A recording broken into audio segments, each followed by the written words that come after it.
Testing. Okay, the music's not working yet. Thought it was working a second ago, but...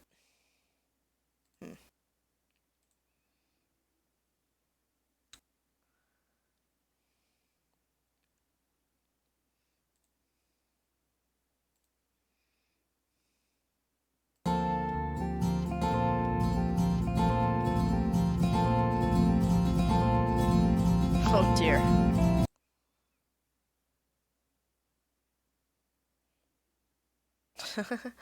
I guess that's why. Okay, mute that. And then properties.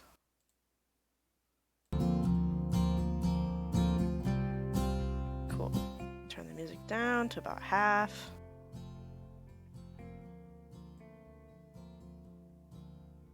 Cool. I think that should do it. Let me know if the levels are off. Should also be recording, so.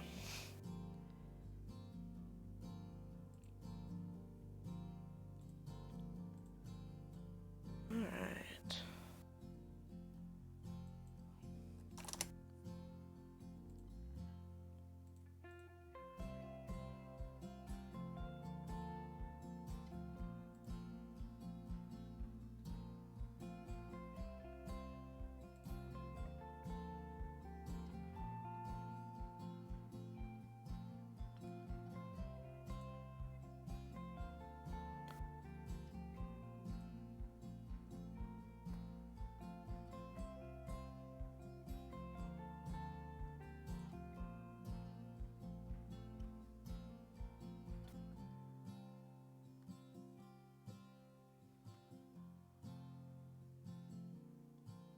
So I've tampered with the layout of Clip Studio, but I haven't actually used it a whole lot yet, so it's possible that I'm gonna end up like hating this layout and changing it.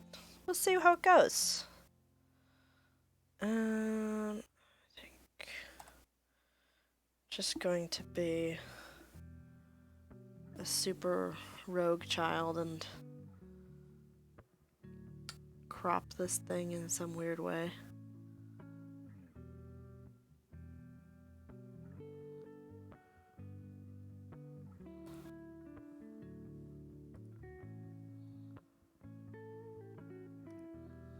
Let's see here.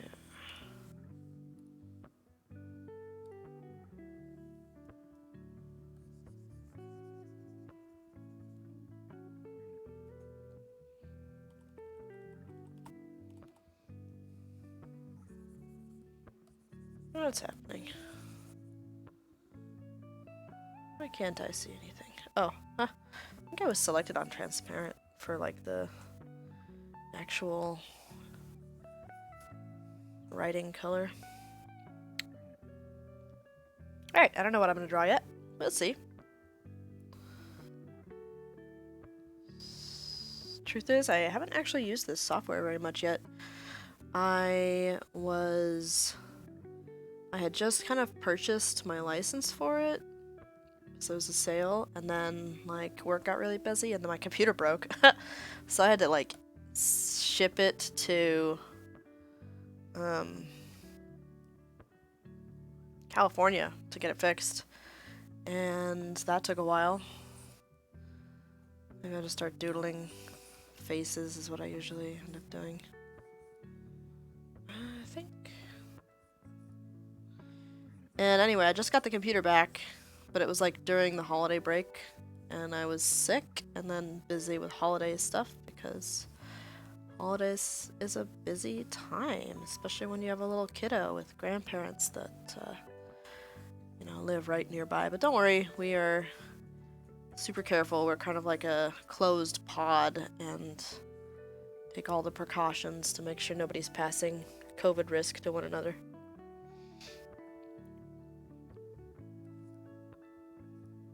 In fact, I had to quarantine and get tested for COVID when I got sick right before Christmas, but tested negative.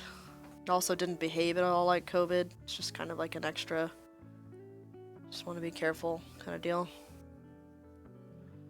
But,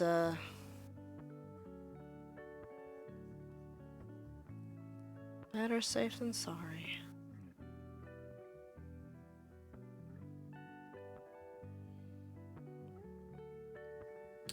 Kind of want a lighter, less obtrusive color for this.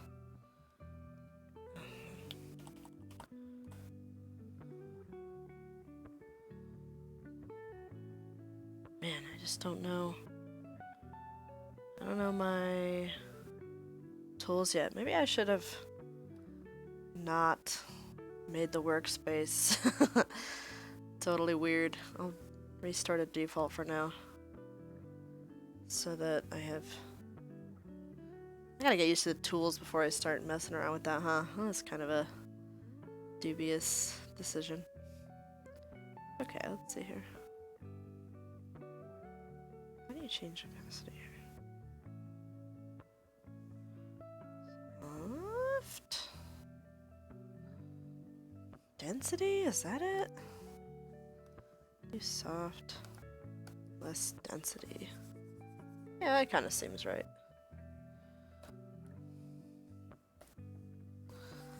Just kind of knock it back a little bit. I don't want my sketch to be super intense.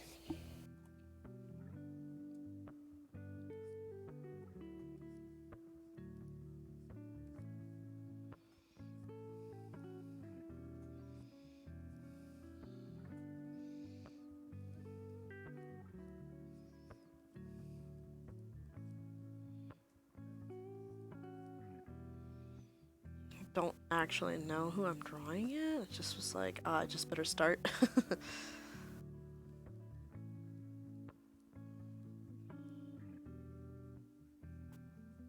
So there's something on the page.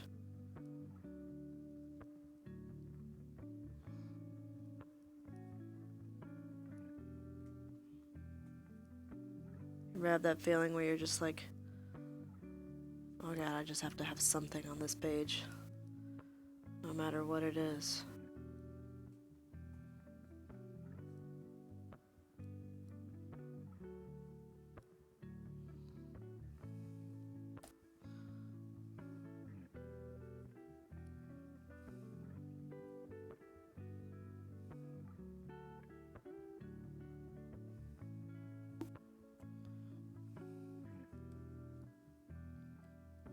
Okay. I'm gonna grab an image or two real quick, because I just think maybe it would be fun to sketch some of the new Rune Factory 5 boys and girls. Let's see.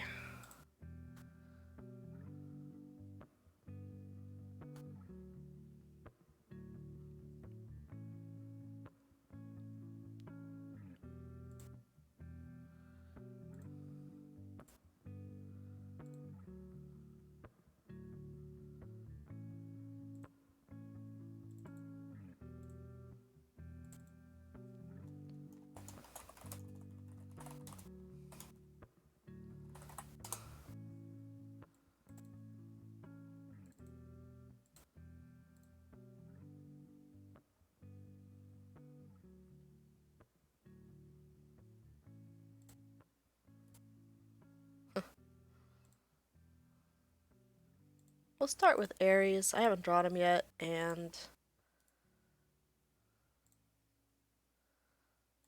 I really want to draw all these guys.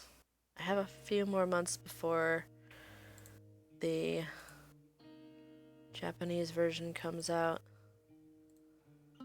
And I want to get like properly hyped, you know?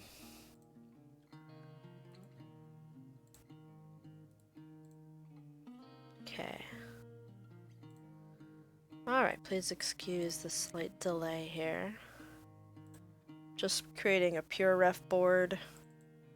If you don't use pure ref, if you're an artist and you don't use pure ref, I highly recommend it. It's super slick. And I think it's technically like a name your own price, like donation kind of deal, so I think I gave him $5. It's a good little program. I'll kind of show you what it looks like by pasting it in here. So in my other window, I have this kind of big gray canvas, and you can paste in images and you can sort them and arrange them and scale them and rotate them and, you know, whatever you want to do. But it's like really, really handy for just creating a really good reference board. Okay, let's see here.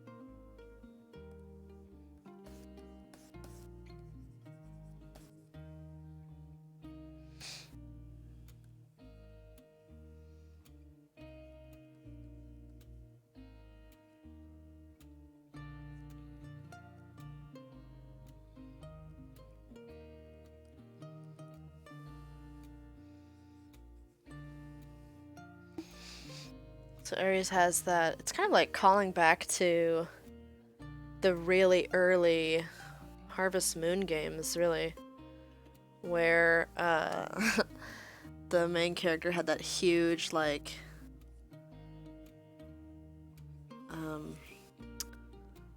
hair thingy, this thing, what do you call that, like hair antenna? It's just huge. But not quite that huge. I'm exaggerating a little bit. It's just like one, too. It's like the strangest little thing. It's like a quail's feather in the front. It's very goofy. Let's see here. I don't have any custom brushes yet in Clip Studio because I'm really just kind of like starting out and I kind of got to get a feel for the program to see what I like and what I'm going for. But if you have any recommendations, I would love to hear them.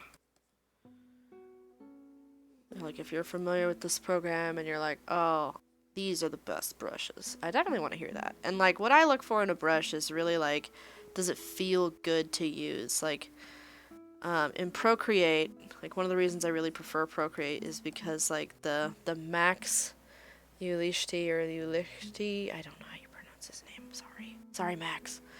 Max U's brushes just feel so good to use. Like they feel like there's no abstraction and no like obstacle between you and the software, the medium. It's just so handy. It's so nice. It feels effortless to understand and like kind of like adapt to the brush. In most cases. I mean, some of them get a bit technical, like the watercolor ones. There's definitely like a certain workflow you're kind of going with. I made his hair too messy. It definitely has like that round shape to it, and I've kind of missed that. It's got some pieces, but it's also round. Oh boy, I'm gonna sneeze. I'm gonna mute my mic for a second so I don't sneeze into the mic.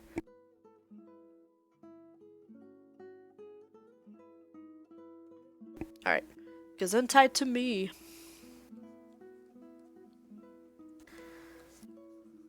Anyway, yeah. The Max U brushes on Procreate are just so slick and they feel so good, and they like I don't know, like I wouldn't say that they feel exactly like real media because nothing digital feels exactly like real media, but like they are the best feeling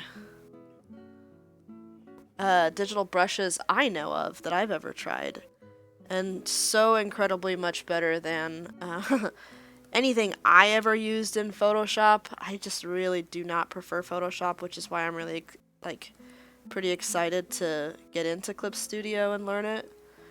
It's the software itself is new to me, but graphics software as a category is super not new to me. So I'm sure I'll get the hang of it pretty soon and adapt to it, and it'll all be fine.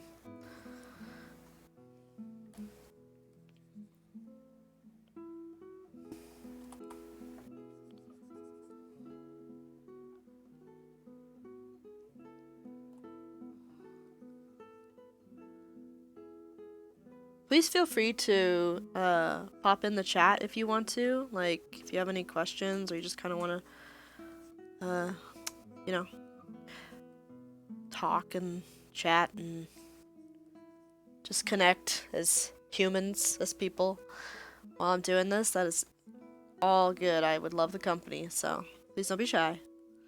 Not that you have to.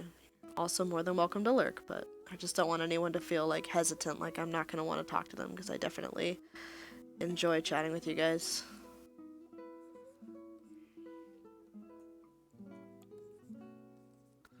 I'm using a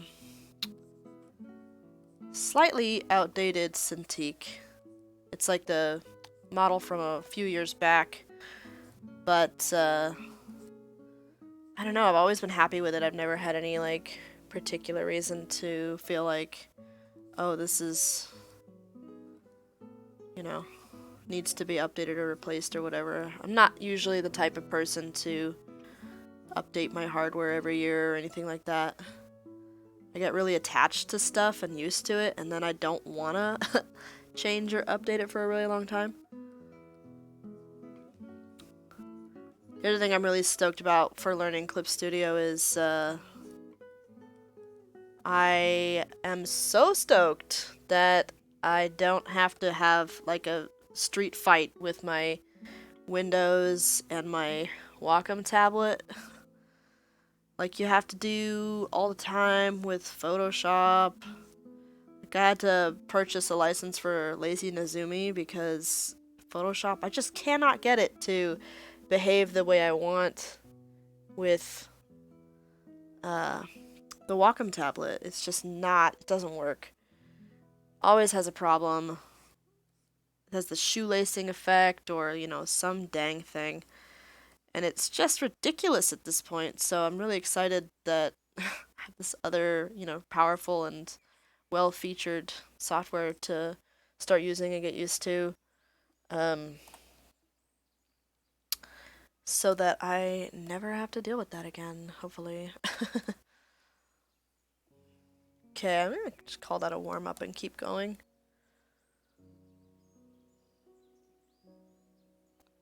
Ares is like, you know, your typical Rune Factory kind of skinny little dude.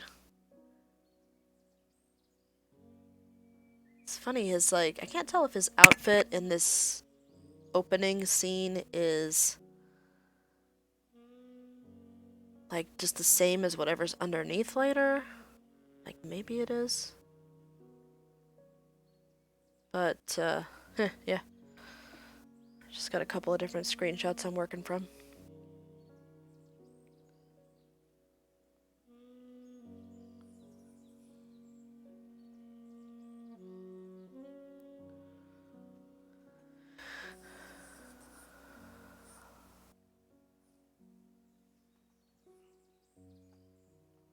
Let's do one of these type angles.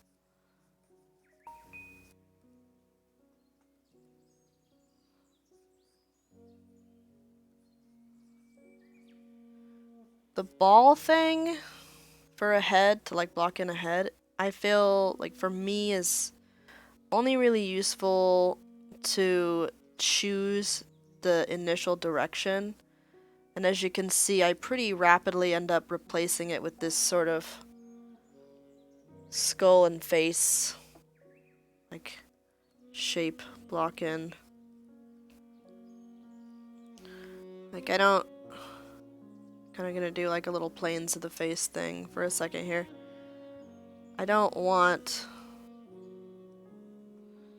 to draw the head on a ball.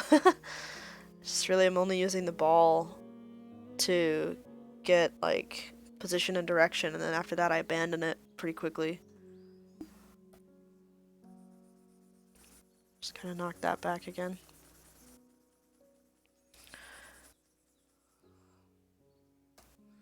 It's interesting too, because like I'm using the Cintiq and I'm very familiar with it, but I'm usually using it with a 3D software. So like I've gotten very used to... It's the wrong nose. Wrong type of nose for this guy. It's much more of a Kind of a button. Little cute nose.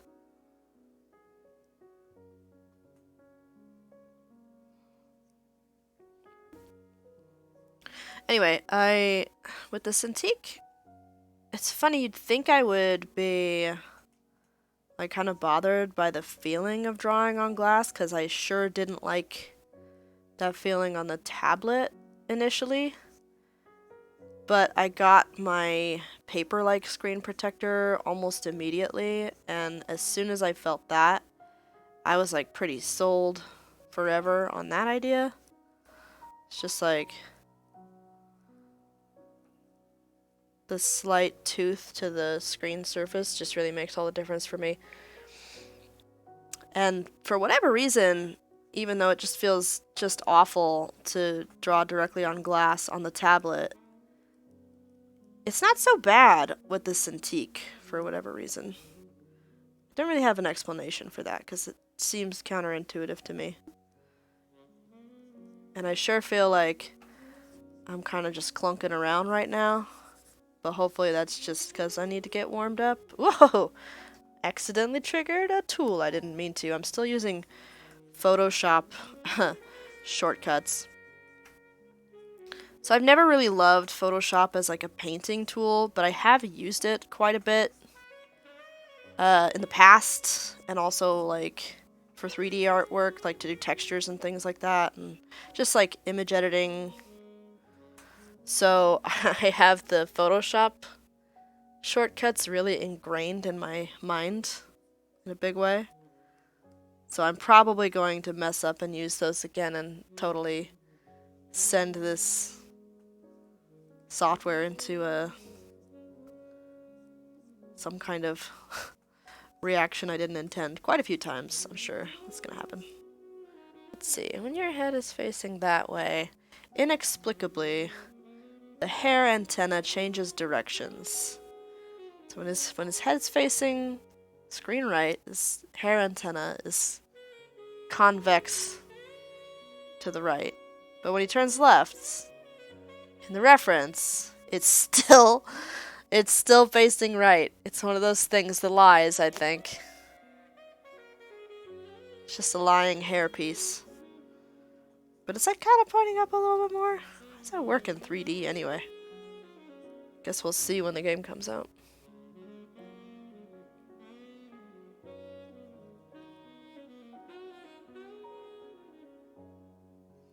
It feels weird to draw one of these sort of like... I think I called them anime smooth boys the other day. I just have a personal preference for... If this music is too loud. This song has like a lot of saxophone in it. I'm gonna turn it down a little bit. Maybe skip it.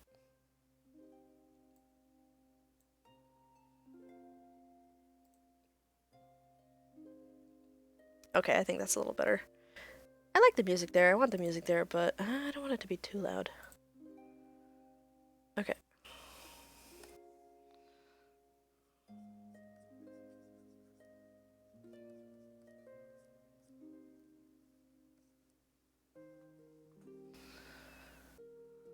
Anyway, I have a personal preference for like a more like kind of like butch guy character who looks a little bit older, like at least in his like later 20s is kind of what I like to see personally, but that is just me, and I am also in my 30s, so I think it kind of makes sense for me to have that preference in a variety of ways. So it's like I wouldn't probably create this character if I was making like an OC necessarily. Not that I make a lot of OCs. But so I'm not like, I have like this sort of reflexive desire to draw like these really like masculine sculpted faces. It's sort of strange for me to draw these sort of much more youthful, smooth looking boy characters.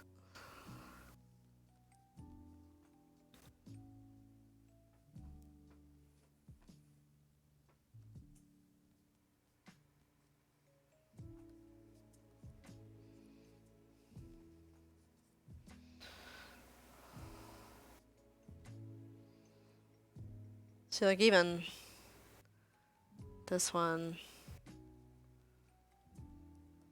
feels like too young to me. It might be just the head shape. And I don't have like the entire volume of the shoulders in here.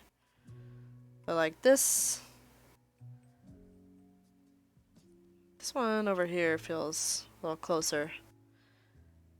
Sometimes I draw a character from reference like once and it's like on, and most of the time it's not. And I have to draw the character a few times before I really feel like I get the hang of their, like, what makes them them, you know?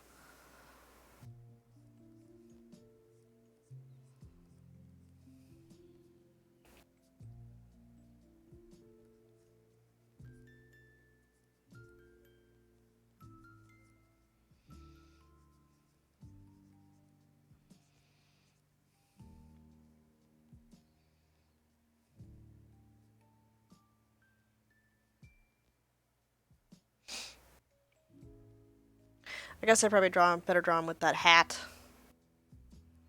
That weird hat.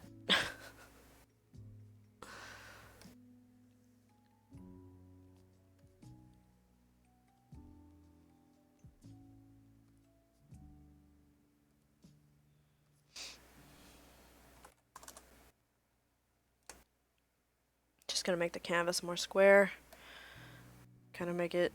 Actually, you know, I'm gonna make it even wider. Kind of want to just use this whole viewport area if I can.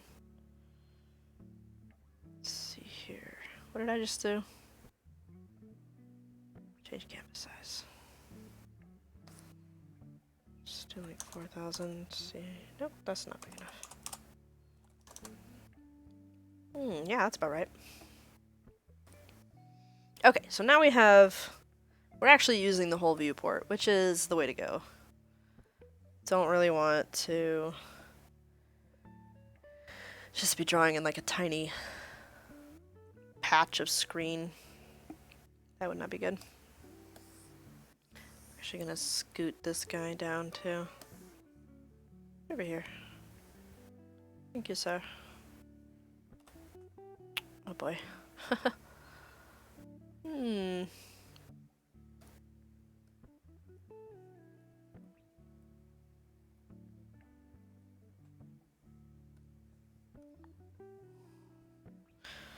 Just accidentally selecting the wrong tools because again I'm used to the Photoshop shortcuts. Okay. I'm gonna zoom in my reference on this wedding suit picture and then draw kind of a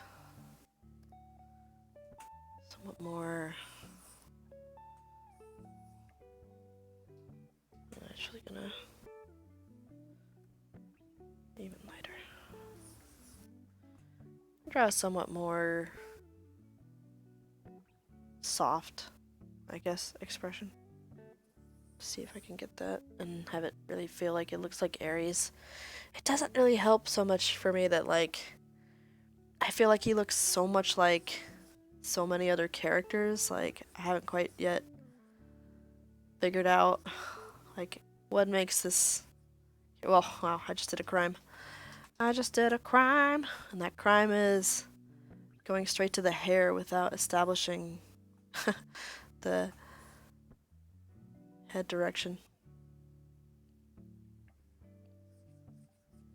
Just got focused on his, like, hair, which is really weird for me because usually the hair is like the last thing on the head that I do. I think I was just looking at it in the reference and thinking maybe that's kind of to depend on that a bit for the likeness. It's kind of a shame, but I feel like that's true with a lot of kind of like anime manga style characters. Maybe not so much manga, but for sure anime. Like, they're looking for a way to make the character inexpensive to, you know, draw a bazillion times, which is totally valid. It's a production concern. Like, there's, you know, actual reasons. I'm not hating on that at all. It's just like, unfortunately, there's been so much in the genre affected by those same constraints that, like, a lot of stuff ends up looking really similar. And you don't get a whole lot of diversity in your character designs. It's like a combination of what, like, audiences are responding to and what they want to keep, like, using, and what's inexpensive to animate. I mean, you do get some interesting exceptions that are, like, really off the wall, like, and are also super mainstream, like One Piece, but I think, like, a lot of stuff sort of falls into this trap of, like, the influences that are affecting all kinds of different productions are they're showing in the style. And I do feel like it can be really challenging to identify a character without their, you know, super specific, unique hair. Which is a shame, like, I feel like there's a lot to be explored with, like, the shape of facial features, the proportion. There's, like, so much more to a character than their eye color and their hair shape and hair color. But, you know, especially in games that have this sort of anime and manga influenced style, it becomes really, really important. Whoops, I totally just moved those somehow. What happened? How did I do that? Oh, here we go. I'm learning shortcuts by accident. So holding control, I get this arrow key, and if I click on some of the active pixels, I can just scoot the whole layer around. That's good to know.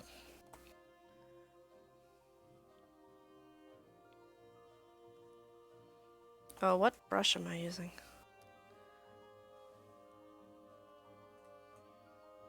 Okay. I'm just gonna do this. Just gonna lasso my dude over here. Cut and paste. How do I deselect? Okay. Anyhow, in games it becomes even more important to have these, like, very, like, instantaneous, like, signals that should indicate to the player, like, which character are you looking at, and also must be readable from, like, a distance or, like, in a very low res file. Like, when you think about Rune Factory specifically, I don't know what the actual gameplay is gonna look like, and I don't know, like, you know, what's the farthest distance you're gonna see these characters, and are they gonna have, like, icons in the map?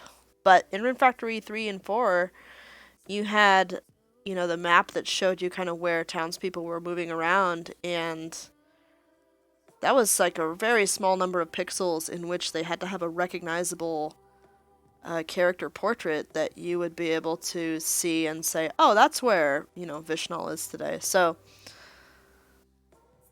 they couldn't even have characters really have the same hair color if their hair was going to be anywhere near the same shape. I get it, like, these are totally legitimate, like, production-based reasons and gameplay-based reasons why you do need to have these, like, super flagrant visual differences between characters.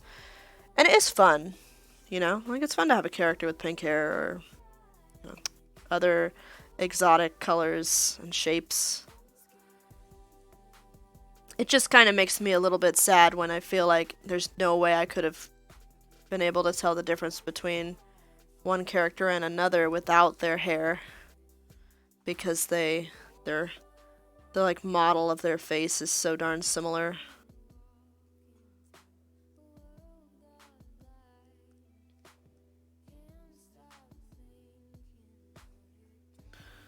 Trying to figure out where to put his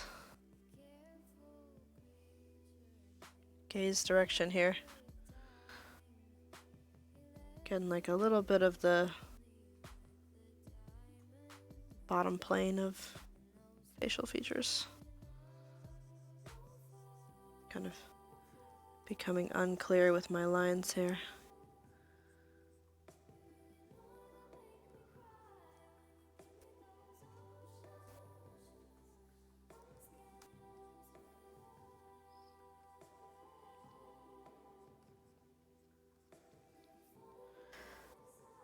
sometimes if I feel like there's just like not enough information in the character sprite portrait or something like that, I will honestly just sort of fill in the blanks and start making up the specific proportions of the facial features and, you know, things like that. In fact, I set up the stream to be able to see just my Clip Studio window. But I actually think I'm going to bring my reference in here so you can see what I'm working from, and it won't seem so arbitrary. Scoot him over a little bit. Okay.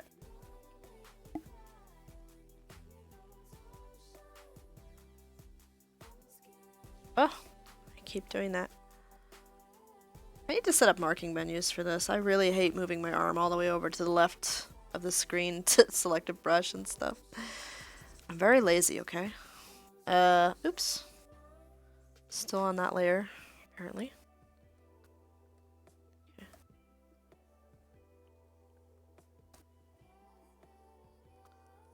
I swear, I am not new to digital art. Just new to this software. It's thrown me for a little bit of a loop.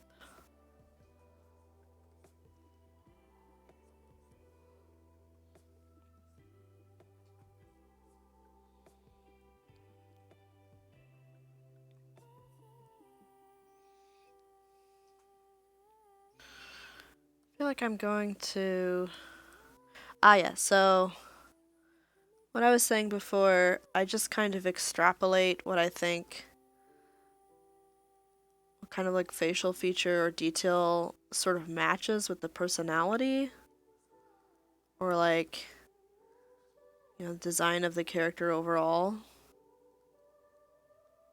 I feel like the Rune Factory... boy protagonists, I don't really feel like we have enough. Like, we have Frey and we have Sonya, and that's it, really. But as for the boy protagonists, of which we have several, I feel like the traits they really try to show is, like, a combination of, like, sort of heroic, but, you know, obviously kind of earthy. Like, they're not, you know, straight up prince-like, but they do have this very, like, soft... like, gentle peacemaker kind of vibe to them. I feel like a Rune Factory hero, you know, fights because he needs to, not because he's, like, sort of like a power-hungry or bloodthirsty kind of person. So, going based on that assumption, I think...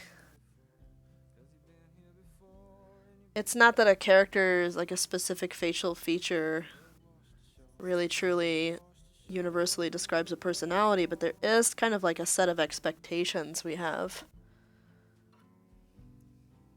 And a lot of it comes more from the resting expression of the face than the actual features.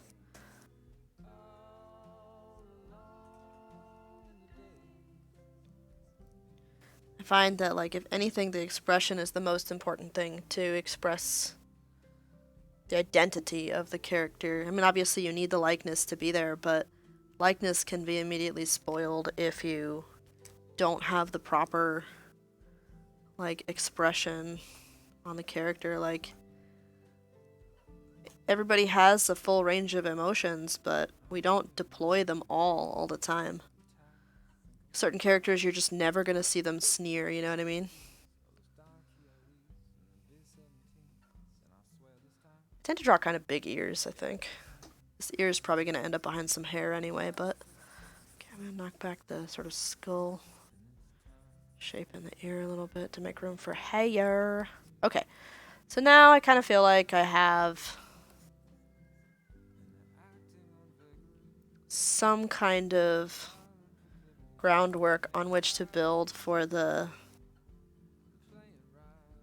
character. And I feel like without hair, I have still established a shape language that feels good to me and feels like it would suit him.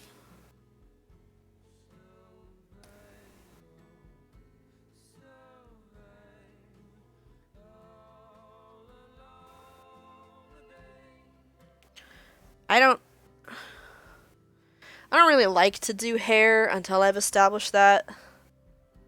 I don't know, I just kind of feel like the hair is sort of like a giant red herring from an art perspective.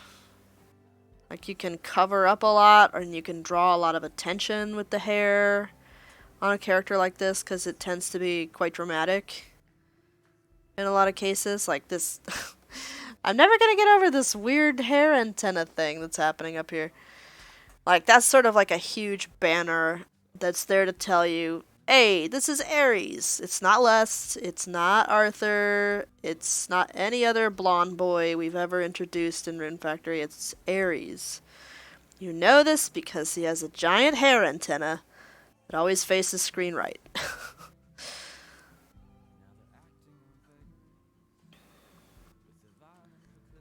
And again, I'm not faulting them for having that because it's honestly just really necessary in a game.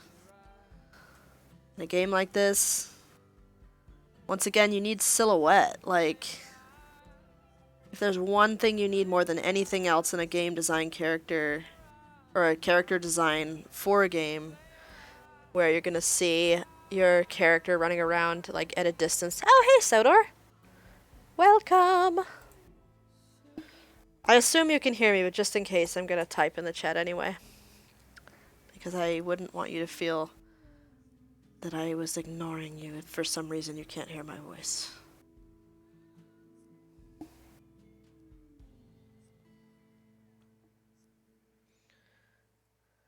Sweet. Thanks for confirming.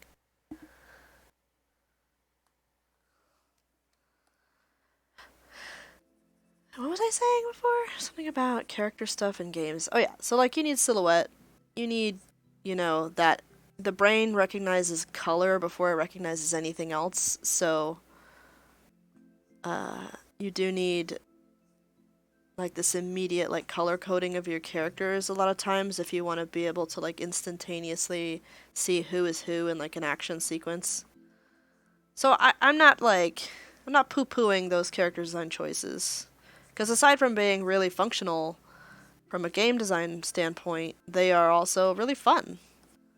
I just think I want to establish, like I find it fun, I really want to establish what a character's face looks like to me so that I can draw it in my style, which tends to be, you know, slightly more naturalistic, slightly more realistic, and like... it just requires that.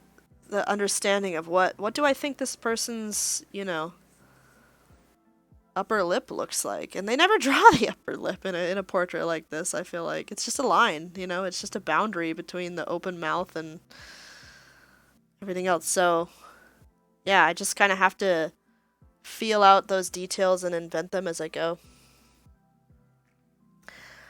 Seems good. You're the first person to join the chat, Sodor. It's, but I've seen people kind of popping in and out. I know not everybody can make it at their really specific time, and the time zone I'm in is probably, like, it's probably later at night than most people, since I'm on the west coast of the United States, and I think probably a lot of my audience is, like, in a kind of a way different time zone than me, so... But I know that the last time I did an art stream, a lot of people came and checked it out, like the recording on the Twitch channel later on. So I just kind of keep chatting as if people are always in here, even when, like, in between times when there's somebody in here. Because I figure the people who come back and watch the recording later might like to kind of hear the voice stuff. I guess you can always mute me if you don't want to hear the voice stuff, but I kind of like, I mean, that's kind of what makes the stream fun for me, is like talking and thinking out loud while I work on this.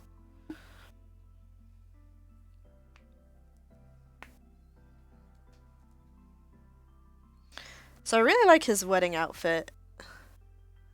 That's kind of what I was thinking of, like, drawing here.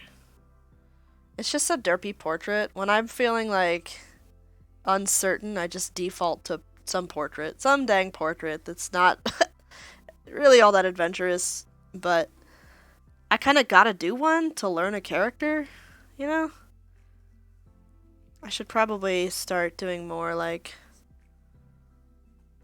you know, posed stuff that isn't just portraits all the time. But I just love doing portraits, so I'll probably always do them. But I should also, like, try to branch out and do some different stuff sometimes.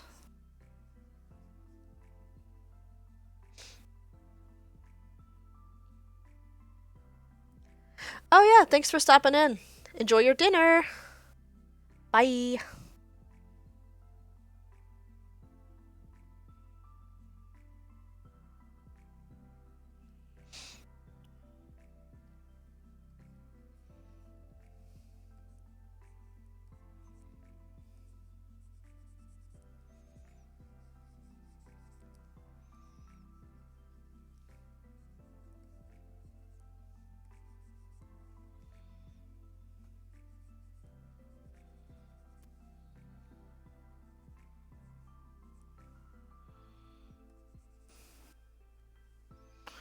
I'm not much of a clean line art kind of person. Technically, I can do it. I have proved this to myself. However, I don't enjoy it. I like doing, kind of rough line work in sketches. I like doing painting. I like doing kind of a rougher line work with color added on top. But I do not much like kind of fussing over like the perfect presentation of line. Like, not that I don't like using line weight and, experimenting with line. I just don't like, feeling like I have to make it perfectly crisp and clean. Just doesn't, it's not fun for me. I'd much rather turn something into a fully rendered painting than like really drill down into the line work in like such a precise way that, I've never really got into the whole like using the pen tool and doing all that kind of thing.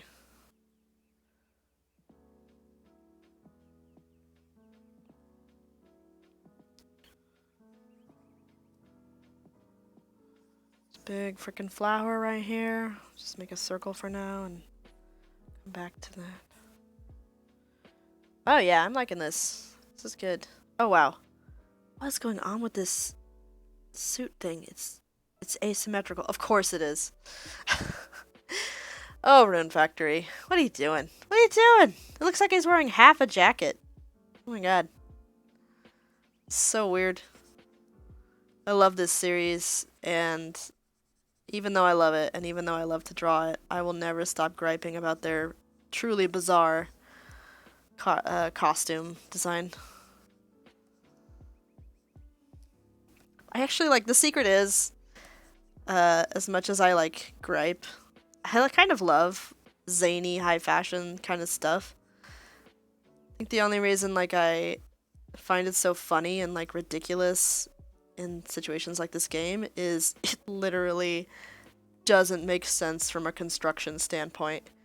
It's like a deliberate illusion, right? They're like, "Oh, you thought this was a regular suit jacket, did you? Where is this attached to him? Nobody knows. Just seems to be held on by magic." It's just so absurd. But I do like they're kind of just exclusively focusing on the silhouette, the like visual design and impression, and I understand that, like I get it. And they are really good looking from like a purely like, oh, this is an abstract drawing kind of, it's a stylistic abstraction. But when you get down to it, like, oh gosh, cosplayers of Rune Factory are insane and also heroes because this stuff is so crazy. And if you are able to like figure out how it works and you can actually like build it, like you can construct it, I just praise you forever because this is banane. Do people still say that? I'm so old. By like, slang, young people slang standards. Not old like for the earth.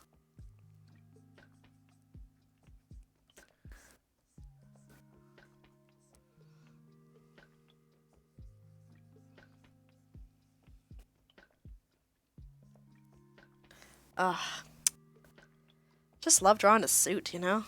Suit's nice. Nice lines. Actually, I really want to do some, like, studies and doodles from, like, high fashion photography and stuff. It's just so cool to see, like, clothing treated as its own, like, high art. I was definitely one of those little turds when I was, like, a teenager. Like, I was kind of obsessed with being, you know, quote unquote weird, and I was a tomboy and all that. And I rejected the idea of like fashion because I just never wanted to wear anything that wasn't like super comfortable. There might be some of my neurodivergent trait stuff coming out, but I don't know, it's just like I rejected it so strongly that I could not like figure out how to value it, and I was just a big jerk when it came to like fashion. Like I would just be like, I don't get this is dumb, you know. But as an adult, I feel like I have come to appreciate that, like, I just wasn't getting that it was being treated as an art form, and now I can really appreciate that and look at it and be like, yeah, obviously, I'm not gonna wear, like, a 17-foot long, you know, train on a gown. That's for the runway, that's for the art. Like, when I was younger, I was just, you know, ignorant and, like, took everything super duper literally. So I was like, whoa, this is ridiculous. It's so impractical. But now I'm like, I want to draw that. That's awesome. Look at the lines. Look at the silhouette. Just like into it from a artistic perspective. It's awesome. Oh, and of course they gotta have like the like filigree scroll work decoration on the suit in here, which I'm totally into. I mock myself for being so into filigree because it's very gaudy. But I do love it. I've inadvertently locked my cat in the office with me, and she is somewhat perturbed. I don't know if you can hear it periodically in the background, but she's like pawing the door because she wants out. She does this to me all the time though. Like, I need to have the office door closed sometimes, but she'll get in here just so she can be really ticked off at me that the door's closed. And I'm like, dude, you know how this goes.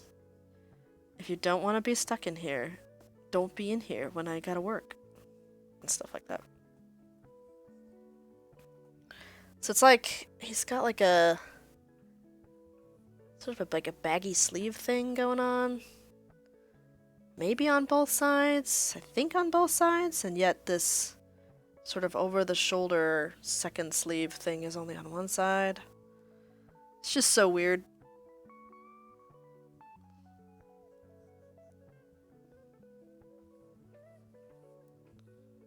Okay, just gonna continue to talk over the sound of my cat being miffed. No big deal.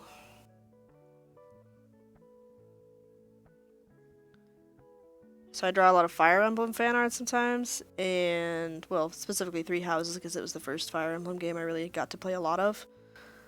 And I like drawing Byleth a lot, but, like, what is going on with those tights? It seems like everybody can see and understand and remember the pattern of those tights except me. Like, it just looks like chaos to me. I cannot, like, understand it at all. It's Tater! I mean, like, I could, as sort of like a social experiment, wear the 17-foot long gown train. Like, could be interesting.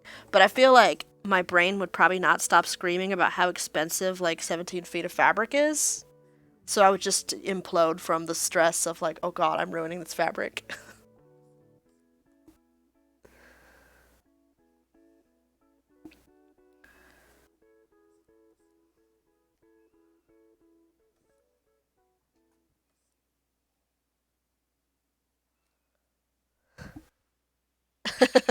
Yeah, you know, like, I remember once seeing a documentary, and it wasn't technically a documentary about, like, high fashion, but it was heavily involved still. So, one of the things that they were saying is the sort of like trend of like fashion models being like super duper skinny and small sometimes has a lot to do with the cost of fabric. So it wasn't like necessarily like a conscious decision on the part of like the industry to you know, focus in on only one body type. It was like it was literally a matter of like the smaller the model is, you know, the less of this $10,000 a yard fabric I have to use, which is crazy when you think about it. Like there's a lot of stuff that ends up being like really wild and like culturally influential that's so incidental or so just like utilitarian in its origins.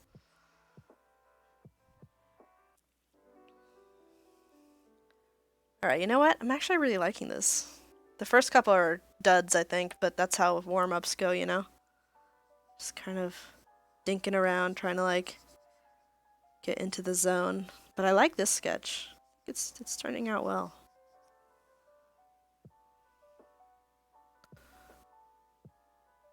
I want to adjust his expression just a little bit more. Want him to feel like he's a bit happier.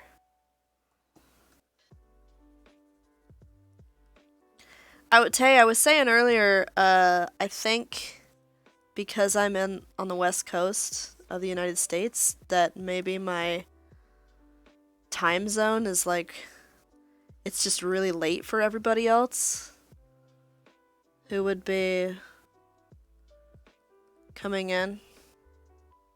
I don't really, I'm still kind of new to all this, so I'm not sure, like,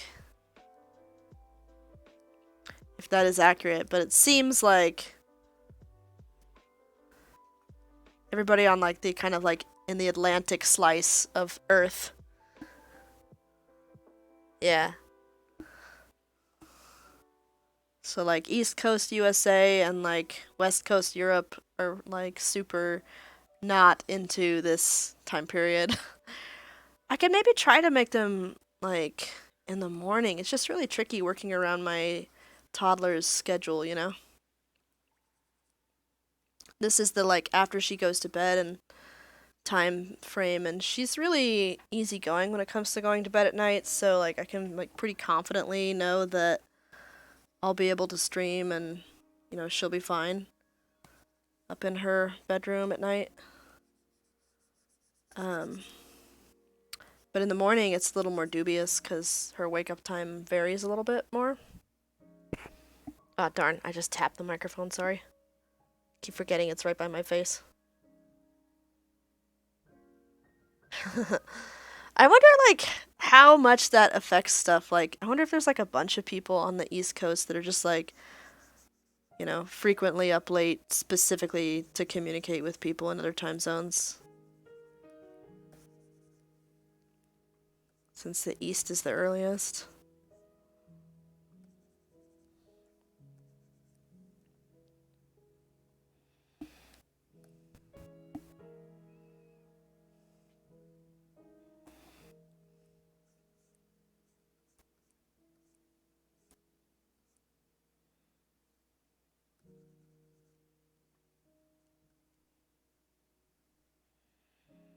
There we go. That's like a little bit softer, like he's looking at his bride.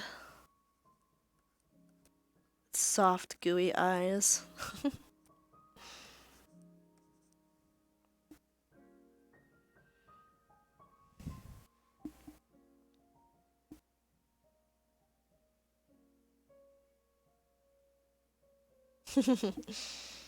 Yes, I love making soft, sweet facial expressions.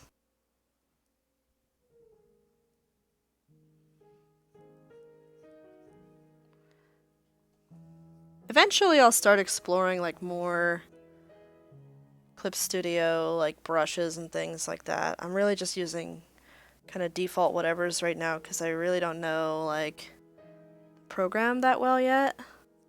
So I'm sure eventually I'll get into some more like customized stuff. Excuse me, I just hiccuped.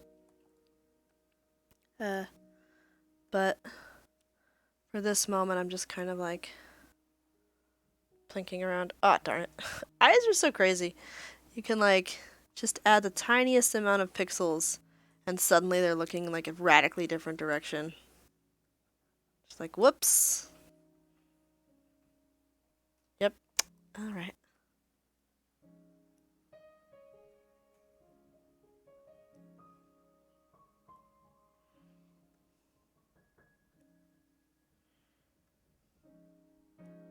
Like, you know, the whole like drawing a character with their hands in their pockets thing to like try not to have to draw hands. I feel like the eyeball equivalent of that is to like draw a character that always has hair over one eye. Then you don't have to worry about making sure the eyes are looking in the same direction. It's like harder than you really think. Like if you're not accustomed to drawing, like it probably doesn't seem like making the eyes look the same direction should be like a really difficult thing, but God, sometimes it is so hard. At least for me.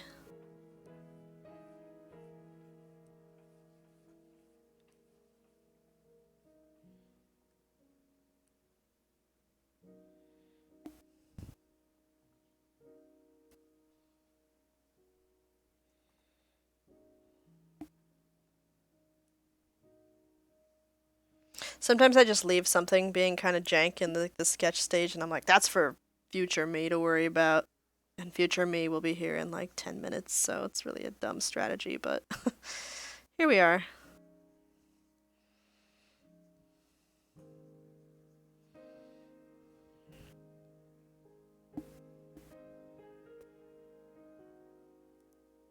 Right?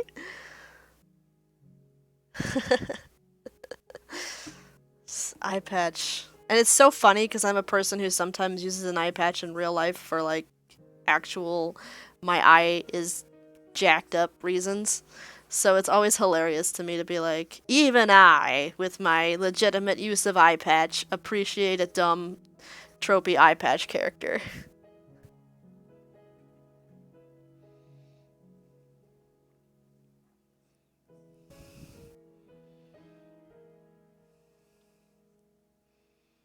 I keep redefining this like cheek line even though I don't really want it to be that harsh. I just like knowing where it is, I guess. Okay, so I think what I'm gonna do now is hide my super derpy warm-up drawings from earlier. And scoot this dude over a little bit. I wonder if I can... Oh yeah, okay. This whole click and drag with control thing is pretty sweet. Okay.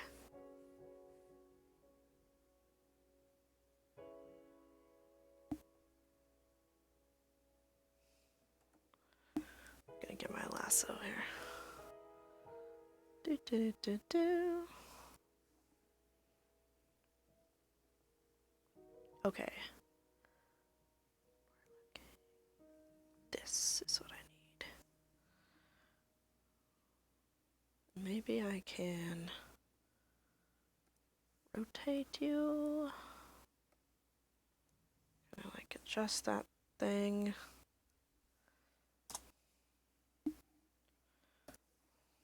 I like that little selection pop-up thing. Like I'm so used to handling everything through hotkeys in Photoshop, but it seems like Clip can do a lot of marking menu stuff, so I really gotta like dig into that and figure out what in this interface I want to use all the time and then make custom marking menus for it. Okay. I was going to decrease the opacity and make kind of a slightly cleaner layer. That was too much. With slightly darker lines. Alright.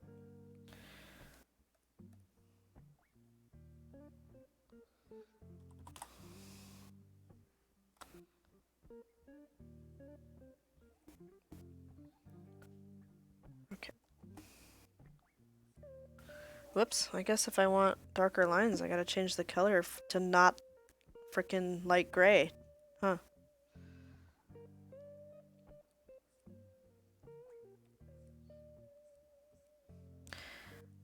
Gosh, you guys, like, almost more than anything else lately, I just really want to, like, create a version of my, like, establish a version of my style of drawing that is fast and, like, like works and feels good to me with just like flat colors and some like really simple shading.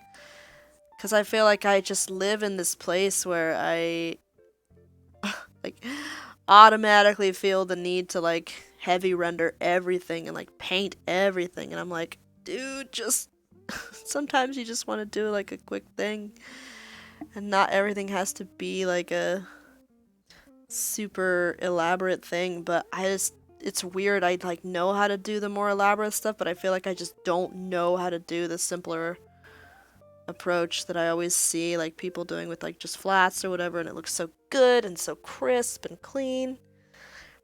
But for whatever reason, I've never yet been able to get comfortable with it, and I want to so bad. Okay, how do you... Okay. Zooming in. Drag this dude over here. Ah, wow! Just love that! Control, click, drag on a different layer, and it goes back to your original layer! Photoshop doesn't have anything on this.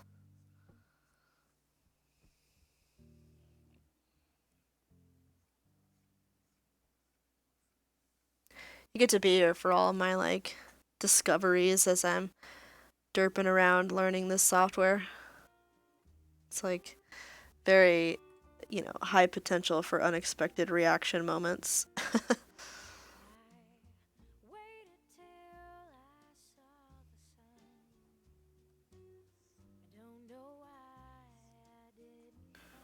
I would say, like, the best thing about the Cintiq as opposed to the iPad, because I really do like drawing on the iPad, for the Apple Pencil is just so good. Like, the Apple Pencil is frankly, like, really superior to the Cintiq pen in a lot of ways.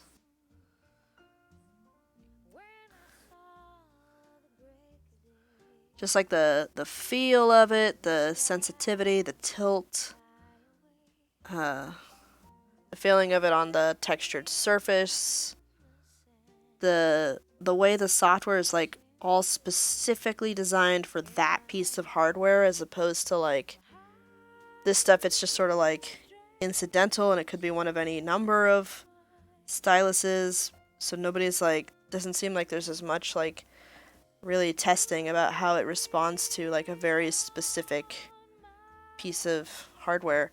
Anyway, so long story short, I adore the Apple Pencil, but I do think that the one major thing that the Cintiq has that's better is the ability to draw with your whole arm, because the screen is so large. This is a 22 Cintiq. The screen area is not 22 inches, I don't think, but the sort of bezel, I think it's called, area is. Pretty sure. Don't quote me on that. I really don't know. Just doesn't look like 22 inches to me. And I feel like like a long time ago I measured it, but I don't remember. Anyway, that's the product name. It's the Cintiq 22 HD. And, ooh, it's just nice. Like, I went to school for art, and they teach you about, you know, using your arm and not your wrist. And it's just, the Apple Pencil in many ways would be like really good to do that with if you were on a larger device. And I already used the 12.9 iPad, so.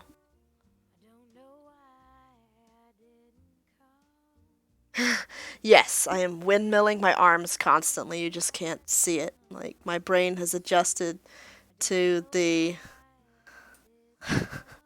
I just hit the screen during a certain point in my wild flailing. I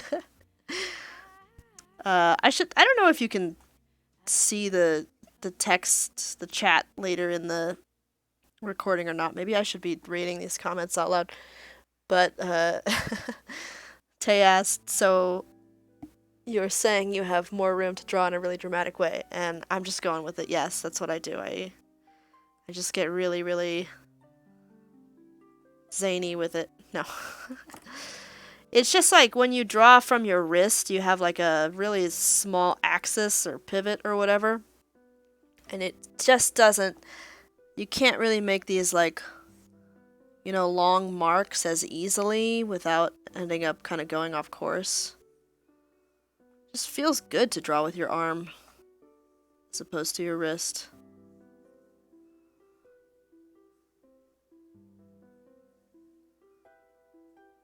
And it's also the way you quote unquote are supposed to do it, so.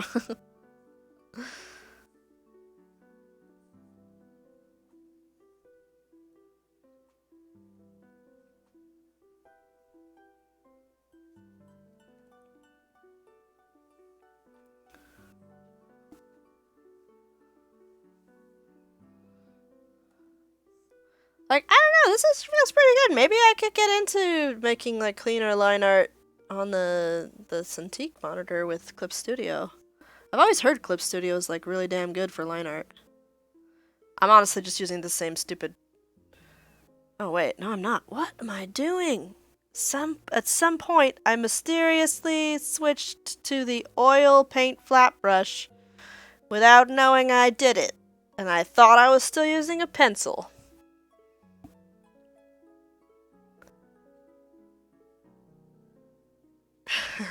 Artists must always get a workout with the flailing. That would be amazing. Just have one freaking like giant muscular arm. Oh, they're an artist. Don't worry about it. Be like one of those like lobsters or shrimp that always has the way big claw.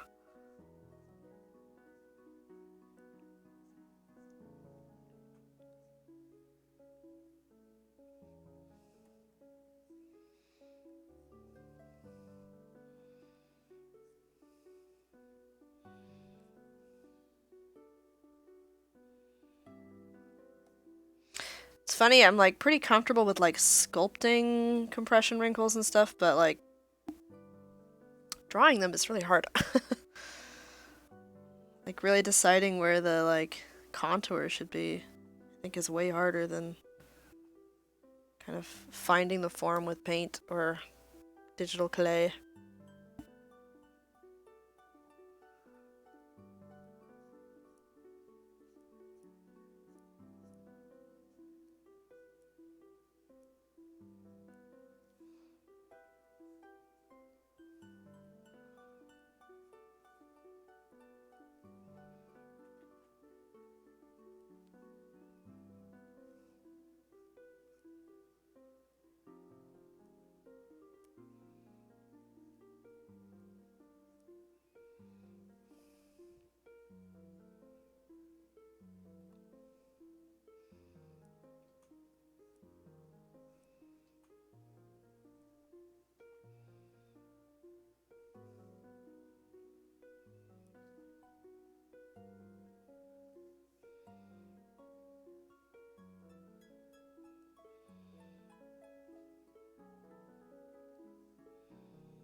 So yeah, I guess I'm doing my line art with oil paint flat brush at 20 point size. Whoops, that's an accident. But hey, it looks good.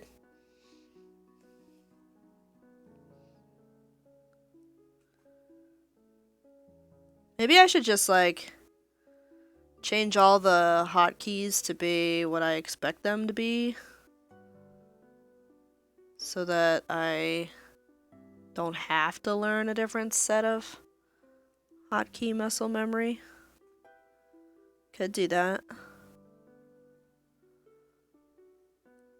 That's what I do in ZBrush, but you know what happens with that is you just look like a total dumbass when you sit down at a workstation that does not have your custom interface because you can't remember where anything is. You're so used to it being your way. It's very funny when you end up doing a demo, like you're supposed to be the expert or something, and you're up there being like, where's this super basic thing?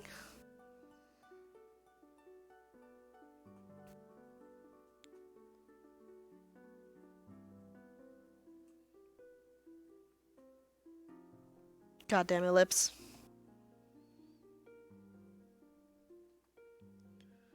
I was like trying not to swear earlier in the stream, we reached the point where I forgot that was a thing I was trying to do.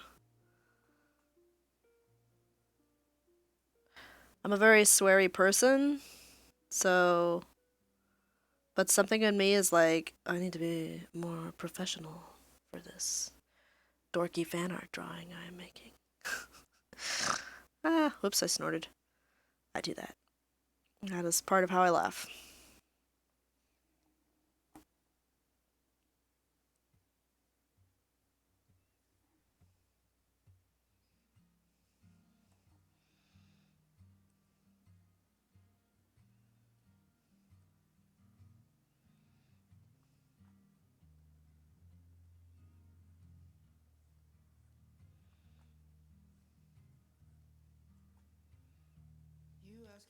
These like flat sort of wedge brushes that have that sort of calligraphy look with the lines because the brush itself is like this flat thing that's tilted. They kind of drive me nuts because I don't like want that variation sometimes. But it also just feels kind of wrong to have the characteristic round brush look too sometimes. I guess what I'm trying to say is I'm never happy with brushes. That's not true. I started this stream by saying how much I love Max Hughes brushes. But even then, I'm like, I don't know, there's just something in me that can't seem to get used to these sort of like wedge nibs. This brush is small enough right now that it's not that noticeable. I should probably zoom in more if I'm going to do this rose.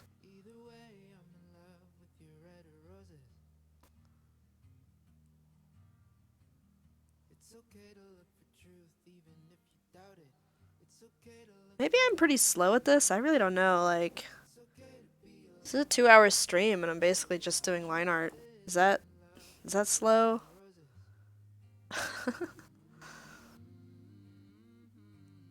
Should I be like on color already at this point? Who knows?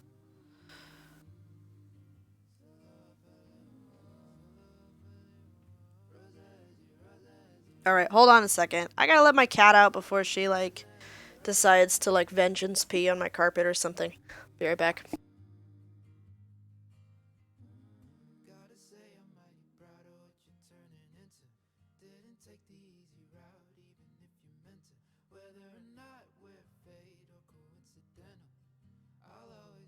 Alright, my cat has been liberated.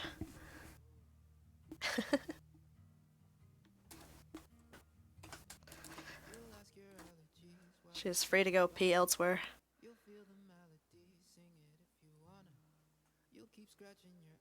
She's actually really good. I don't think she's ever peed not in the litter box. I mean, she's like missed the litter box before, but she's been like, you know, she always tries. A for effort, cat.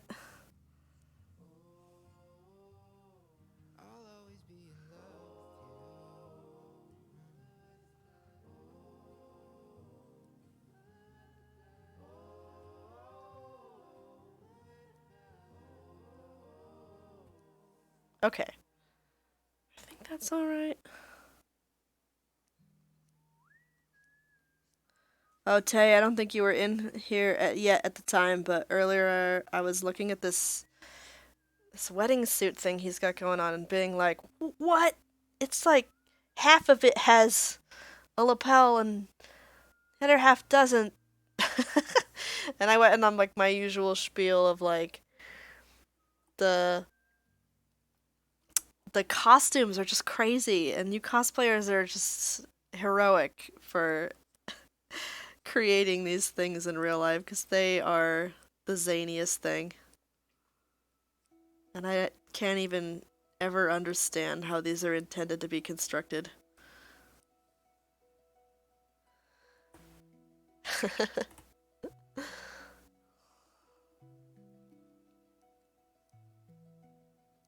Like, if you go all the way back to Raguna, his is like okay, right? Like, it's fairly straightforward, but everything after that just went real weird.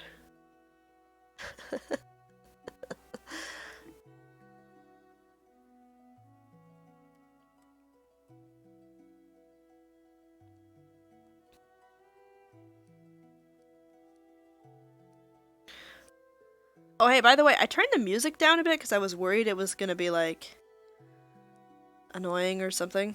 Or, like, make it difficult to hear the vocal audio. How is it? How is the balance? Can you still hear the music, or is it, like, way too quiet at this point?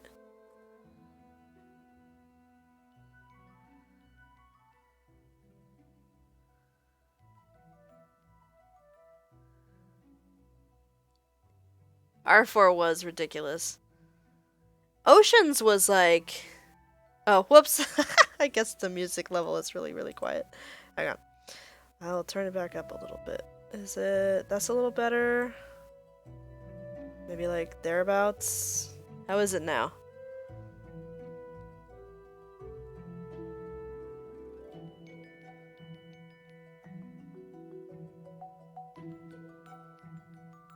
Okay, cool. I will remember that for future settings.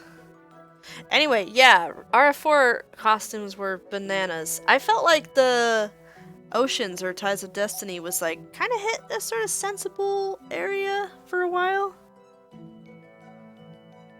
Like, I didn't love all the outfits in that one. Like, I didn't really care for Aiden and Sonia's outfit, but like it's okay. But I didn't love it.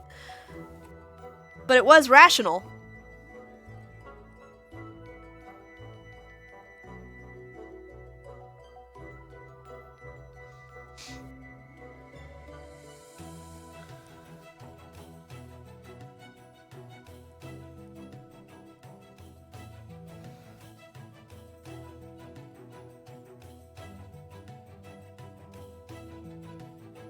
Yeah, I don't know the Pandora character that well, but from what I do know, yes, it totally makes sense and it fits. I always wonder if, like... I mean, it's the same designer, right? It's like the same concept artist, both in all the games. But RF5 definitely kind of looks like it lives more in the Ocean style to me. And that partly comes from, like, the character models being, like...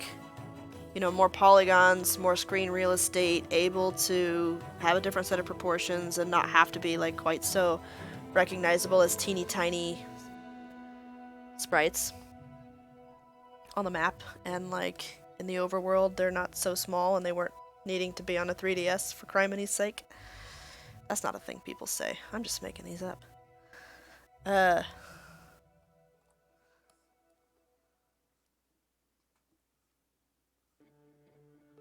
Wow, I lost my train of thought big time.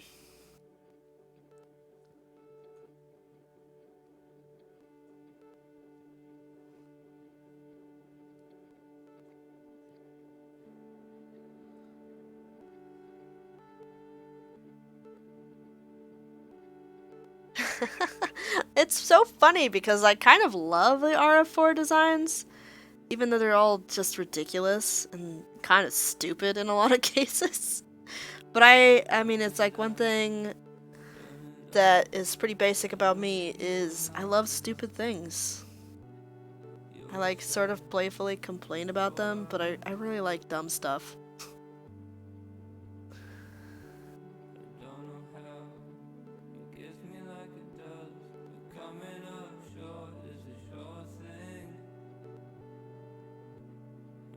Yeah, Lucas is interesting, and even in the trailer, the way they like showed him, like, just this sort of portrait standing there as opposed to like the other characters got these like, you know, animated sections of the intro. I totally thought he was gonna be like like just some rando NPC, not a bachelor.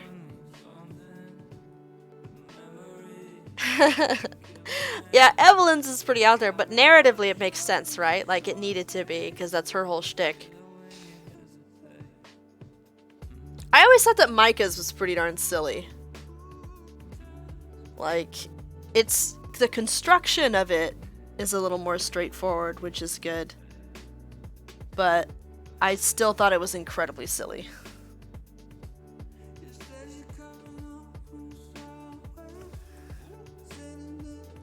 I mean, like, Micah is sort of like a... he's like a dainty kind of character.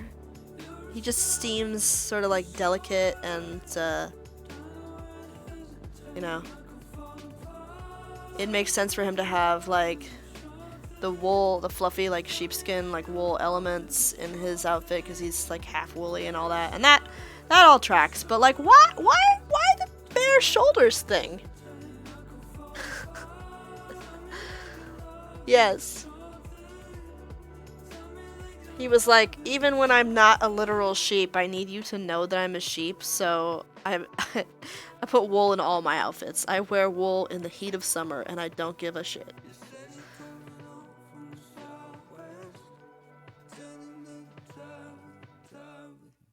Here's another artist curse. Drawing two eyebrows in perspective that look like they match. Like they're the same shape of eyebrow. Ah!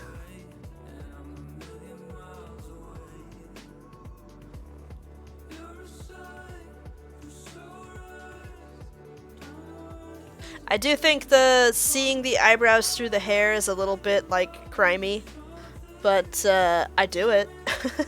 I commit that crime.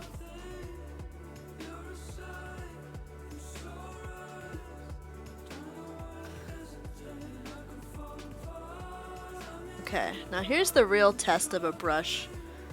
Can you do the long...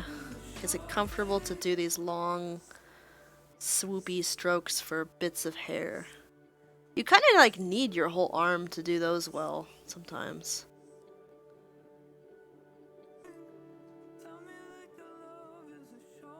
It's sort of difficult to get that kind of a shape to look intentional if it's sort of built out of small lines. I feel like there's a lot to be said for having those little like segments of straight line in your drawing, but I feel like this is not really the place for it, at least the aesthetic that I gravitate toward.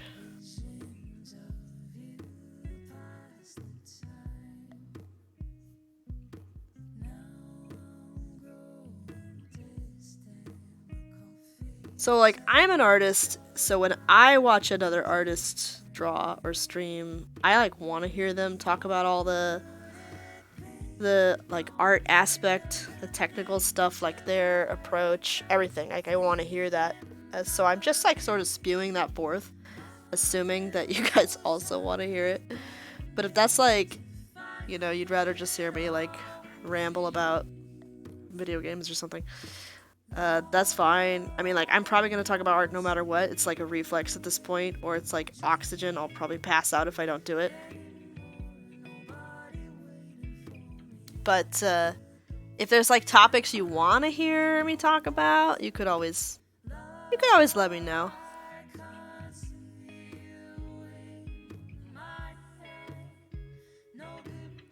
Honestly, just streaming and needing to stream using my PC because the tablet streaming doesn't work that well is probably the reason I'm gonna really get used to Clip Studio, because I'm just gonna be using this when I stream, and that'll be where I put my hours in to really get familiar with it.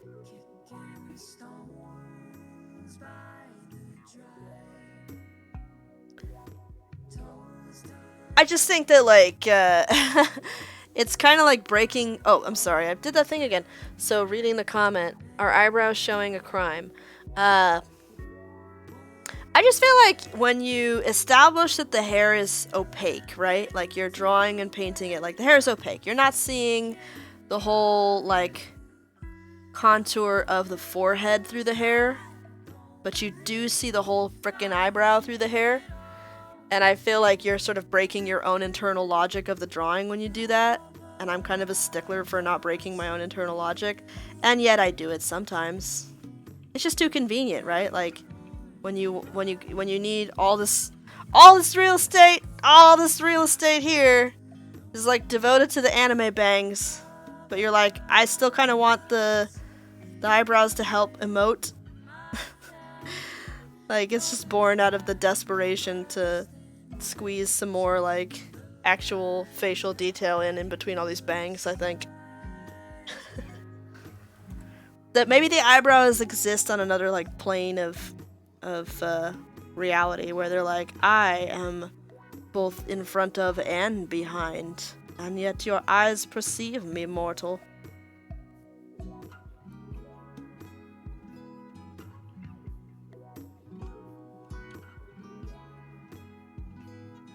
That's right. Anime reality where no matter which direction you face, your wacky little quail hair always points screen right. Or the convex side is screen right.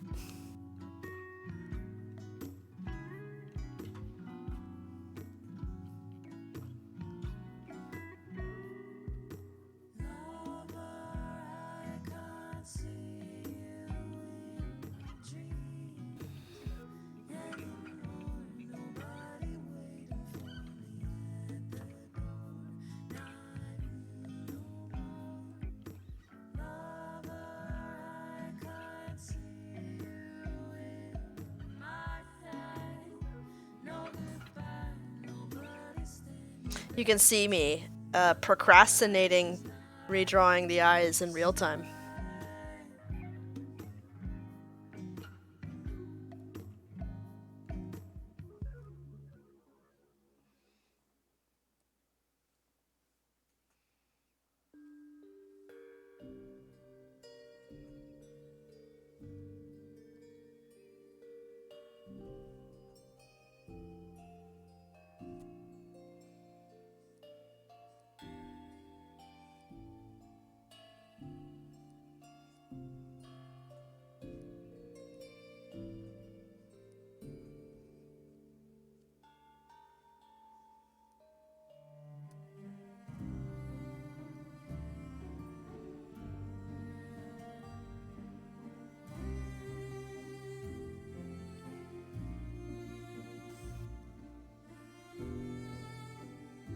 I wonder if you can rotate the canvas, but only like in screen space in this software.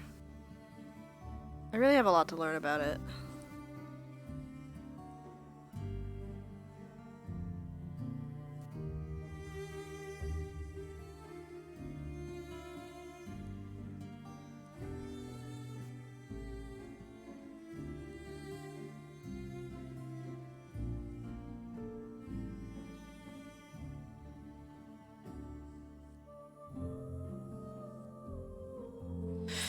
You ever buy something that you just know full well you're not gonna, like, use, but you're just like, yeah, I need it.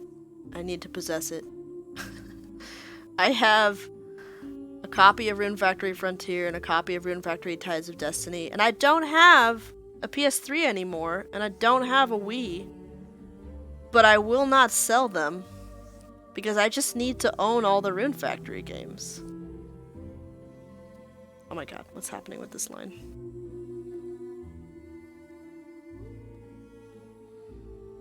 Alright, I've done everything else. I can't put it off any longer. It's time to do the eyes again.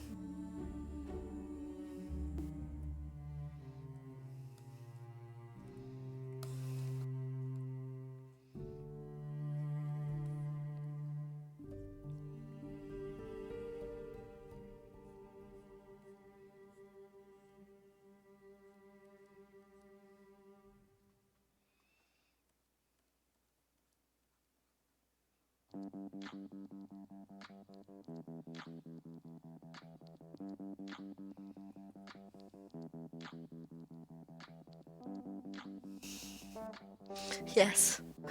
I mean, technically I did play it a little bit. I never really got into Oceans, to be honest. Like, I think I just had a tantrum when there wasn't farming immediately. I was like, what is this? And I never really, like, super liked Aiden as a character, and I knew that, like, later on you got to change to be Sonya, but then when I looked up the, like, bachelors that you could romance as Sonya, like, first of all, there's, like, 3, and in Rune Factory Frontier you had, what, like, frickin' 12 bachelorettes to choose from? Like, crazy! But in Oceans they're like, well, it should be a girl, but you only get 3 choices of dudes. And also you can't marry the girls, and I was just like, God, what? No! I was just so mad.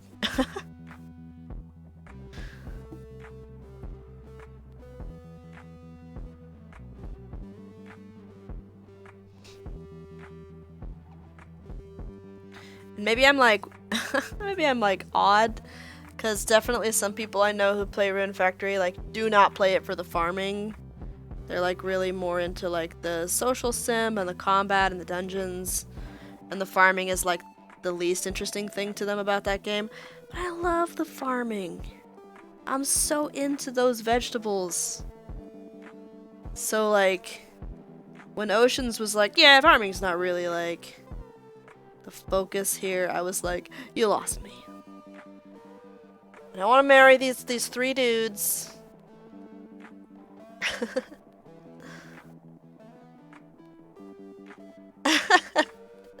Yes, the bachelorettes are really good. But I didn't want to play as Aiden. I just didn't want to be him. Aiden was like, I don't know, like, he seemed like such a dunce emotionally for the little that I played. Like, I don't know, I just felt like he didn't really have like appropriate response to like Sonya losing her entire corporeal form. I was like, man, this dude is kind of a twat. I don't want to play as this twat dude. I apologize to anyone who likes Aiden, and definitely my opinion is formed based on only like the first few chapters of the game, so it's not really like the best well-formed opinion. But that's just what I felt at the time. Like, frickin' however many years ago that was.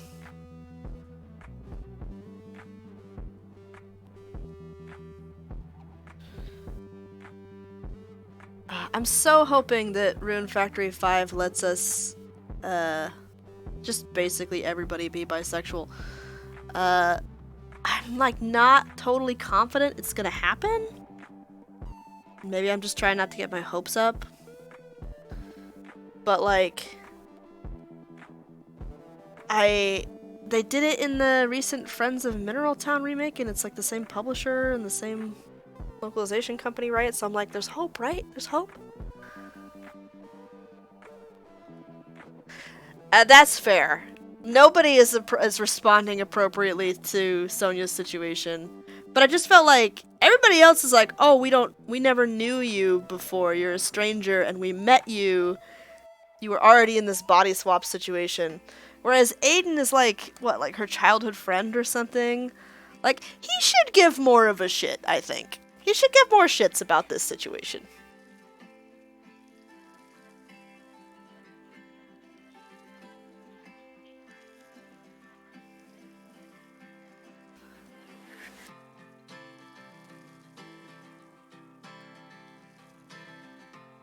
Like, Sonya really takes it in stride, and that's, like, good on her, but, I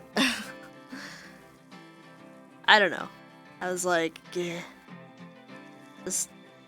That game was not nice enough to Sonya, I think. And maybe that's what annoyed me so bad.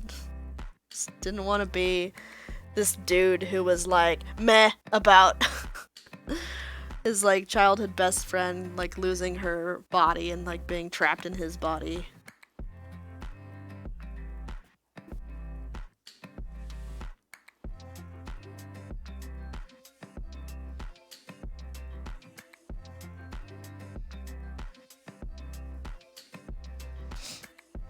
Maybe part of me was also like, dude, Aiden, you don't deserve any of these women.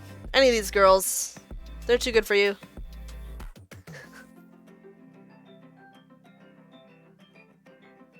No thoughts head empty. Yes, that is Aiden. I agree. Oh yeah, totally. I think that, like, I don't know, maybe there's some people out there who don't really feel like it's possible to sort of hold the criticism and the love of, like, your favorite thing in the same head. But definitely, like, it's there. I adore Rune Factory 4. It's my favorite game. Full stop. Period. But it has some problems, and you know, it does some really unfortunate things with some of its characters. And I think that it's okay to recognize that and you know, not necessarily support or endorse those choices, but still love the game.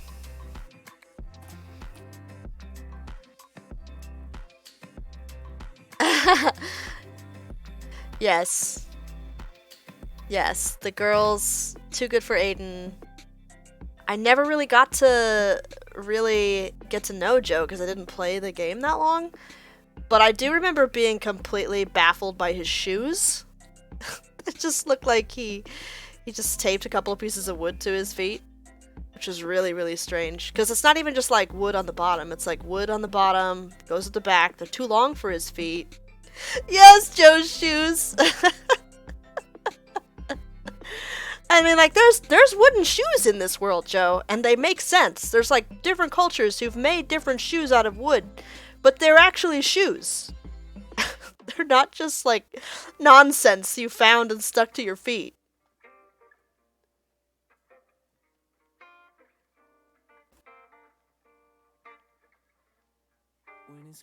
Okay, what's the Clip Studio equivalent of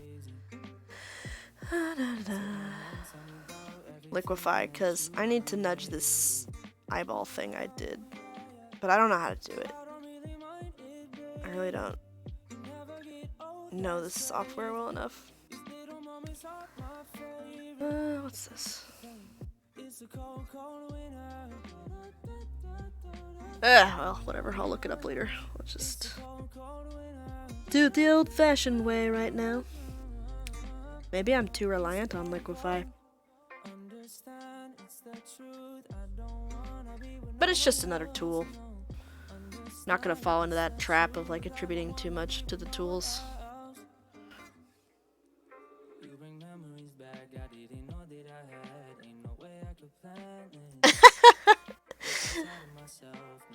You hate Joe's shoes, as you should. They are painful. And you know, I feel bad for everyone who is missing out on this nonsense. So I'm gonna like paste a screenshot of Joe's shoes into my Clip Studio for a second. Hang on. I need everyone to know about these. Since we've brought it up, you know? You gotta like provide the visual. Okay. What? Where'd it go? There you are! Oh, this is the worst. I don't like how PNGs always paste in black with this chewy edge. It's disgusting. But at least we can see these nonsense shoes. Like, even assuming that you made the decision to just stick overly long slabs of wood to your feet. Like, why are they so much longer than his feet? What purpose does that serve? It seems like it would really get in the way of walking like a normal human. Seems like you'd, like, damage your skeleton over time using these weird shoes. But they're, like, also sort of, like, have these hangy, strappy bits of fabric that you would definitely, like, step on and trip yourself. What are these? Like, somebody did this as a conscious decision. They didn't draw this by accident. Why? Just don't know. Sorry for the disgusting PNG that was supposed to be transparent but pasted in this way. Anyway, Joe's shoes tirade over. Just wanted to make sure everybody got to see them. Yes, the straps. Jeez. Okay.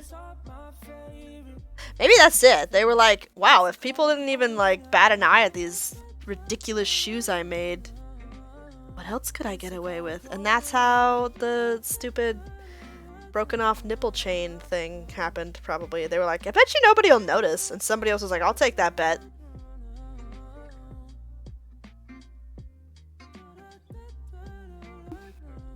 But we did notice.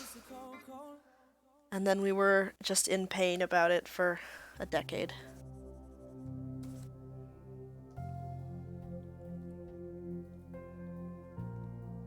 Yeah, I still feel like there's something goofy about that other eye. I need to flip my canvas. What's the shortcut for flipping your canvas?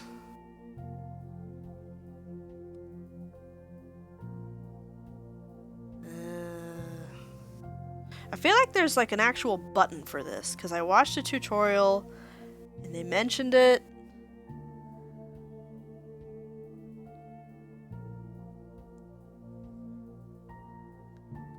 Is it? This looks like it.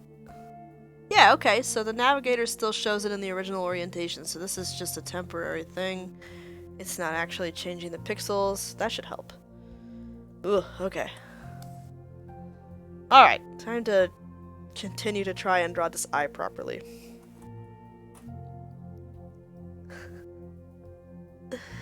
Yeah, me neither. That's one of the reasons why I always draw her in, like, not her standard outfit. Because it's just so upsetting! Frey's nipple chain is what we're talking about here. Like, it's just, like, so... What? Doesn't make sense. The character... Like, what? Huh? Doesn't make sense on any conceivable level. There's not a narrative reason for it that we know that the game ever was kind enough to share with us. There's absolutely no rationale or justification for why there is... It seems there was at one time chains coming out of the nipple region of her shirt thingy. It's like kind of looks like armor, like, but not really. I don't know, it's just so strange. Now I feel like I've talked enough about it that I need to paste that into, just to save you a Google if you're not already aware of this thing. I mean, like, if you're watching me or following me and you don't know who Frey is, that's strange. But I never draw her with this nipple chain thing, so conceivably you never saw that either. So perhaps it is indeed best if I were to screenshot it.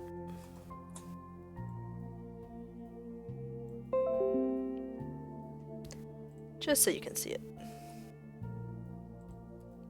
What? Come on.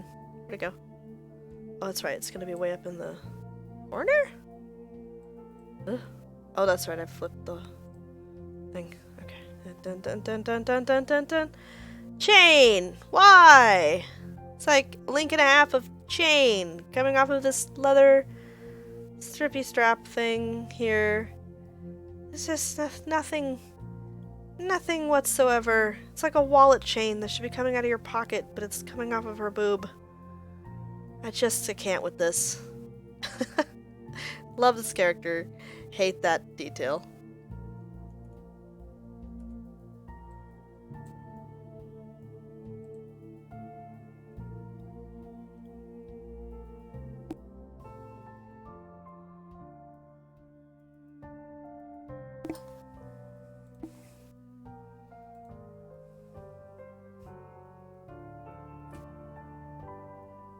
Okay. Back to what I was doing. Look at me taking up any excuse not to finish this eye.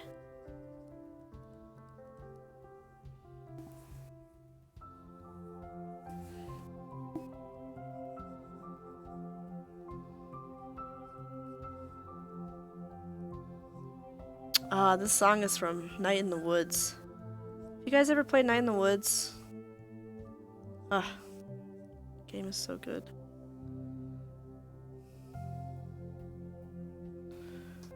It's so good, but at the same time, it's a rough thing. Like, especially if you are suffering from any kind of, like, any level of depression, it can kind of, like, wreck your face a little bit. I played it when I had postpartum depression after I had my baby, and I just, like, bawled for, like, the last 2 to 3 hours of the plot of the game, because it's not really the kind of game that just goes on forever, or like can go on forever. Like, it has a definite like story and a definite arc, a definite end, and it's not a terribly long game. So when I say I cried for like the last 3 hours of the game, that's like a lot of the game.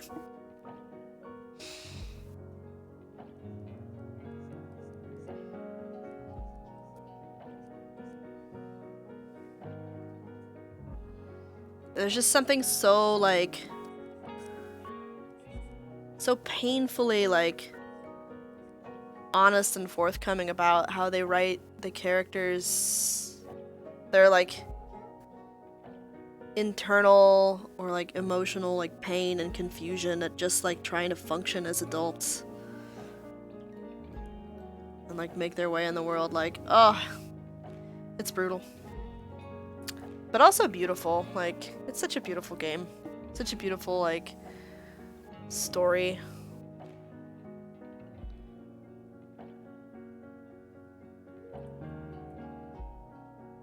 Yeah, I definitely recommend it. It's tough though. I think it would have been kind of a hard game to play this past year. Because a lot of the theming like already deals with the idea of like change you didn't sign up for, and like, you know, at a point in it's like at a point in this character's life where she's really searching for, you know, something familiar, something that she understands, because everything else in her life feels so like foreign and out of control. And the things she was counting on to be the same, or the various things that she was counting on to be the same and kind of give her the comfort of like some sense of being able to like understand and predict the world around her, they're all changing anyway. So it has this like very deep like resonance, I think, and that's part of what kind of made it significant as a game. Because the game aspect of it is very minimal. Like, it has a little bit of dialogue choice stuff you can do and a tiny bit of platforming. But it's really more of a story, like an interactive story, than it is an honest-to-goodness game. But yeah, anyway, it would have been really challenging to read in 2020 just because see, I even refer to it as if it's a book. It would have been really challenging because I don't know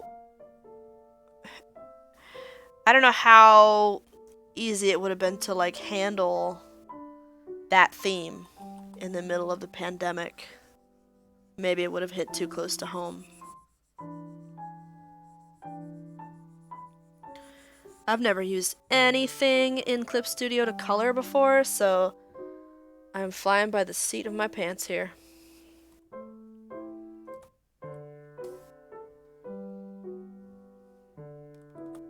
I really want like a more interactive way to like scale my brush.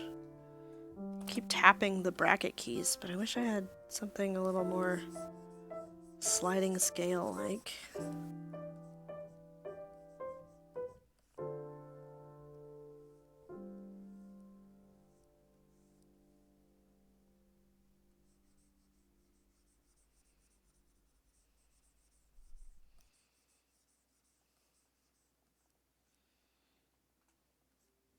I guess I should see what this looks like without the underdrawing. Yeah, okay. Okay, cool. That's not bad.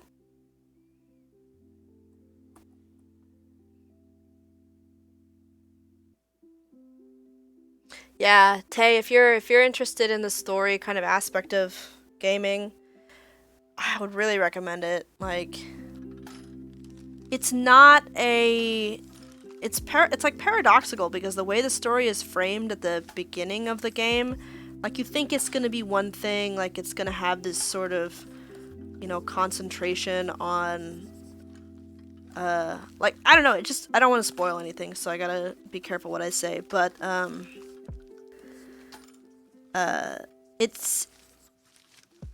it has like kind of an interesting red herring to it. And like the story is not about what you think it's about at the start of the game. And like you kind of expect, like the reaction I would expect to have in response to that is not the reaction that I had. By the end of it, I was just so awed by the sort of like brutal emotional honesty of the story and the characters. So I definitely think it's significant as a, you know, gaming as art, right? And not just art, but as, you know, a kind of expression that gives people, the audience, the player, a like a mirror to some pretty powerful feelings that exist in the generation of like millennials and then the generation before and after. I always get all the names of the generations mixed up, so I don't want to say them because I'm just gonna be wrong. But you know what I mean. Like, there's a lot to that game that's really, you know, touches on the things that have been really a struggle for young people in the past, you know, decade or two, and it's powerful.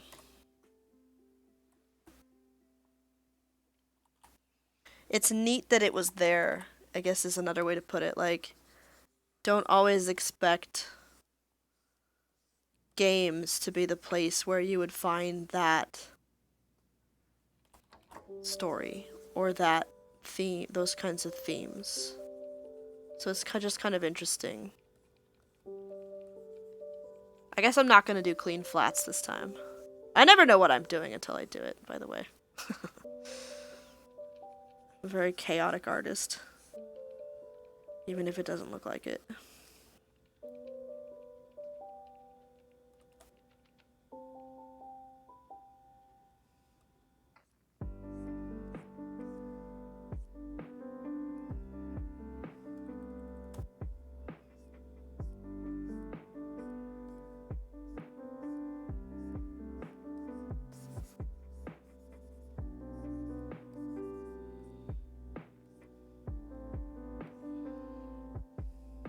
Just gonna leave a certain amount of sort of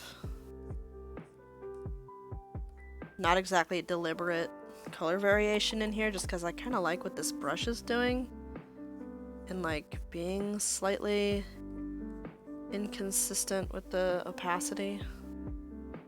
I like a little bit of variation. I have such a weird love-hate relationship with the variation, and it's just literally gonna paint white. It shouldn't be white.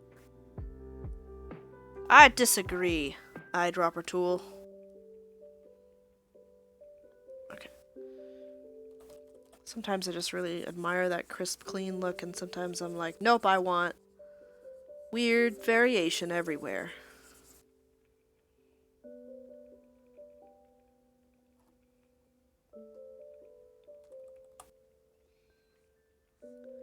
I gotta figure. Oh, I seem to have eyedroppered accidentally. Oh, what's happening? This doesn't look right. Oh, you know what? I think this brush probably has some pull to it. It's like pulling the color underneath. Since these are on the same layer.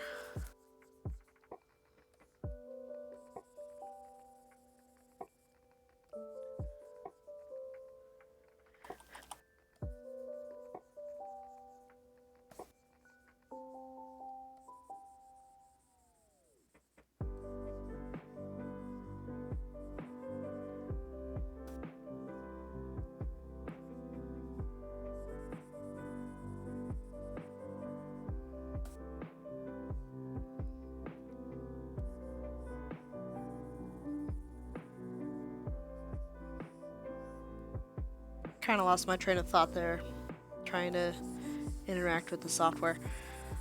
But anyway, that's my long ramble about Night in the Woods. It's a game that I love dearly, but oh man, did it punch me in the face.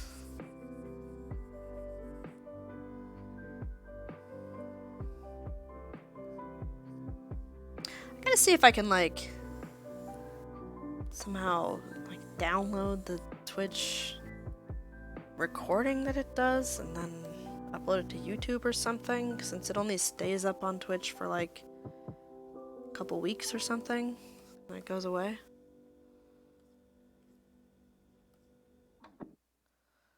Okay, I'm just gonna squish these layers down, I think.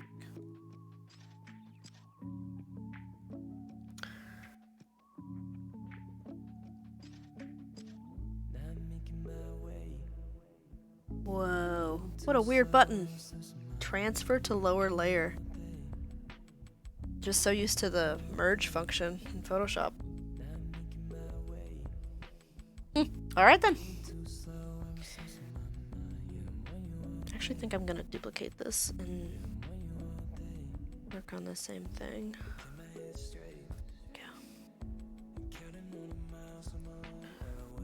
Did that? Yeah, that does have an effect. Talking out loud and thinking out loud.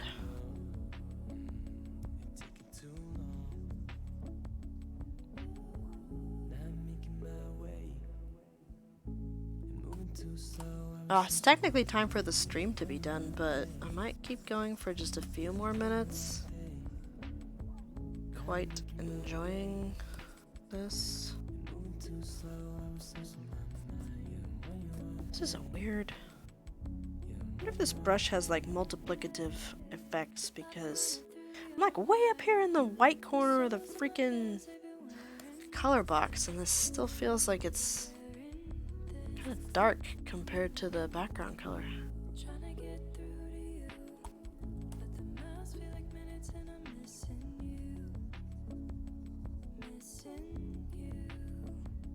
Maybe it just has a lot more to do with the pull of the thing. The brush just pulling the color underneath it, so it can't really like the paint load is not the same as another type of brush.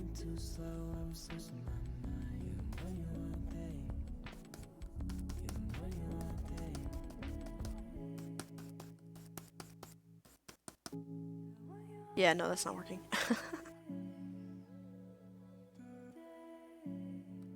Let's try one of these other thingies.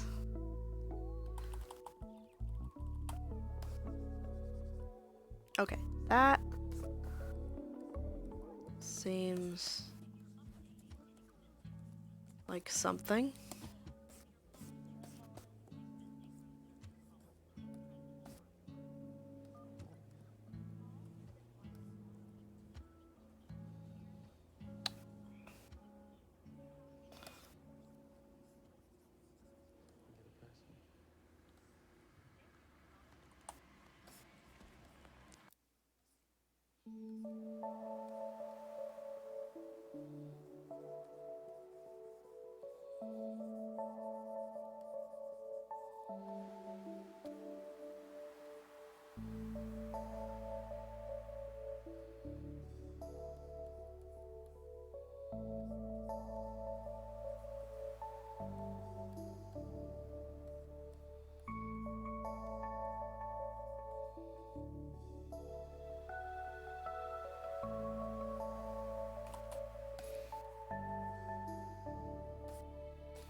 Ooh, look at that. It definitely has some kind of sort of smoothing, blurring effect happening.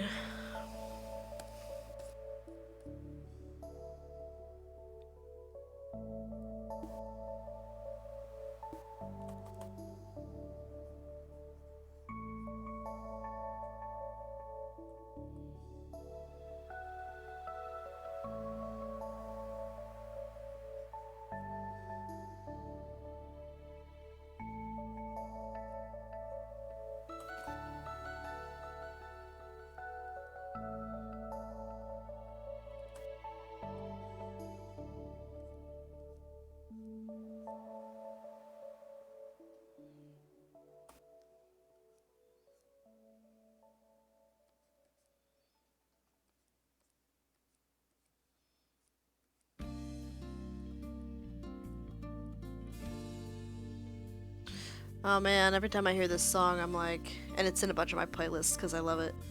I'm like, oh shoot, I should really go back and finish Persona 5. I was playing it, I was like most of the way through it, and then Monster Hunter World came out, and I didn't think about anything else game-wise for months. It's the only thing I played. Time.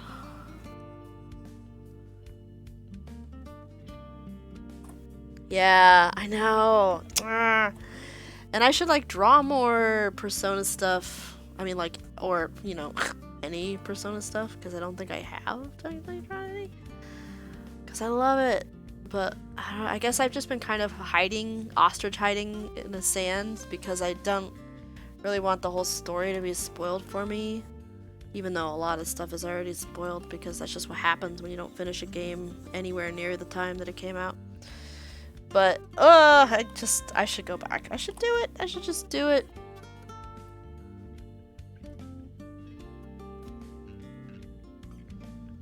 This is feeling really weird the way this color is going on. So strange. Maybe this one? But this is how you learn it, right? Like, unfortunately, only using the thing really informs you about how to use the thing. You can watch tutorials and stuff, but you never, you know, like truly learn a thing until you've just kind of gotten in there and done it. But that's too much.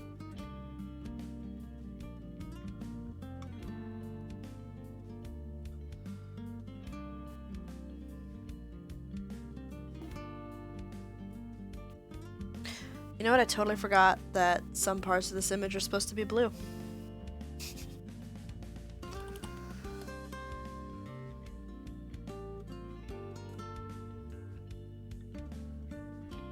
I always feel like that it's like the artist version of the meme, there are two wolves inside me, all the time, with like a whole variety of stuff. There's always two wolves inside me about every little freaking thing. Like, part of me really wants to have that, like, you know, watercolor bleed thing where the colors just sort of bleed into one another. I just like think it's beautiful. I really like it when I see it in other people's art. But then sometimes I like try to do it and just reflexively I'm just like, gah! But they're touching. Like somebody who doesn't like their food to touch, you know? You know anybody like that? Just like can't have their different foods touch on the plate. That's kind of how I am sometimes.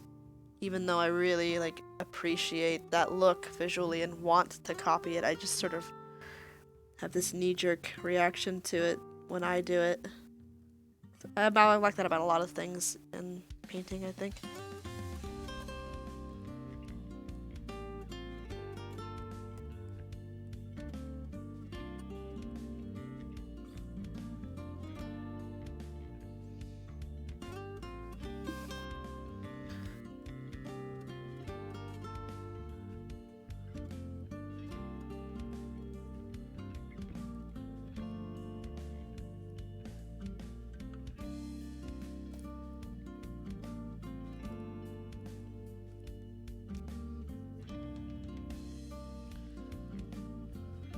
See, here I go, being like, what?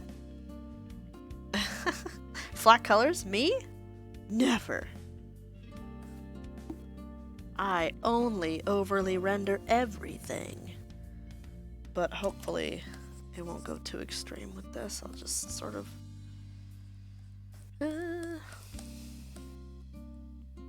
try to rein it in a little bit.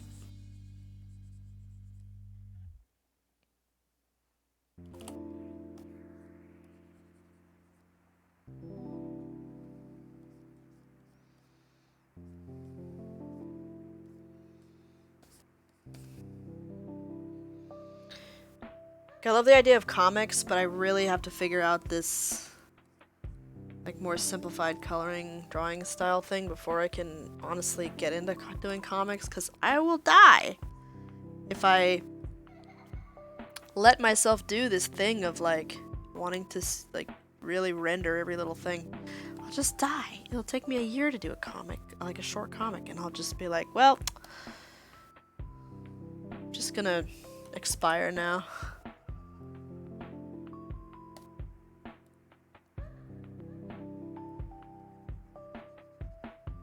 Wait, what am I doing here? There we go. Jeez.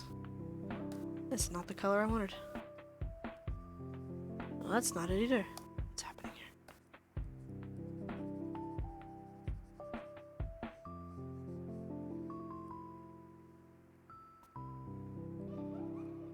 Okay. So this has like kind of pressure thing going on. These are nice though, I have to say. These are just the default brushes. I have not downloaded any additional like brush resources. This is just the out of the box stuff and it's pretty nice. It's definitely like feels a lot better than the, you know, Photoshop out of the box stuff. I'm just gonna bash Photoshop forever on this stream, don't worry about it. I'm just mad. I'm just mad about so many things in Photoshop. I still have to use it. I pay for it every month. I still have to use it for work, but I don't like it.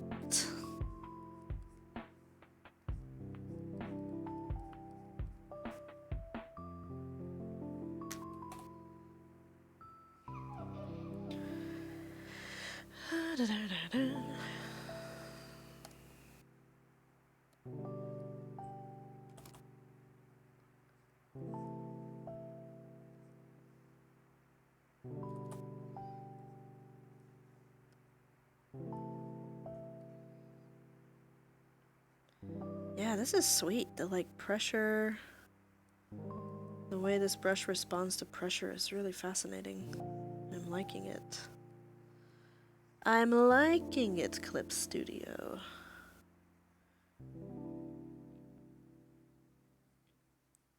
Clip also has like an iPad version, and I guess it's pretty easy to bounce files back and forth between the iPad version and the desktop version, supposedly. So maybe someday I'll do that too, I don't know. It's like subscription based though. The desktop version's a one-time purchase, which is awesome. But the iPad one's subscription based, so I'm not really prepared to go into that right now, but maybe someday. Okay, got the gold on his funky shirt thing here. I want to give this fabric kind of like a shiny feeling. I don't know if I'm really like achieving that here, but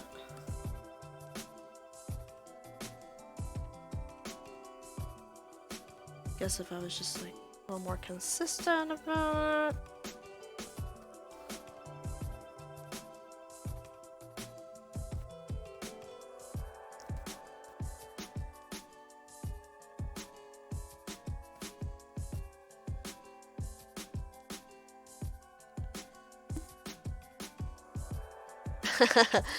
You can always appreciate some Photoshop bashing. Good, because that's what I'm into right now. Yeah, what is this brush? Dense... Oh wait, is this the one I was using before? Yeah. Dense watercolor, okay. Okay. This is nice. I just always felt like I was fighting it. Every time I try to do anything in Photoshop, you have to learn Photoshop's weird way of being, and it never quite feels right. It never like operates quite the way I expect it to. Just not intuitive on like a super deep level of just like how art works. And you know what? To be totally fair to Photoshop, they never set out to be a painting software, so for me to be like, this thing sucks as a painting software is a little bit like, yeah, duh. It's not a painting software. It never has been. Just people were using it that way because it was like the only thing for the longest time. We don't have to live in that world no more. We have lots of choices now.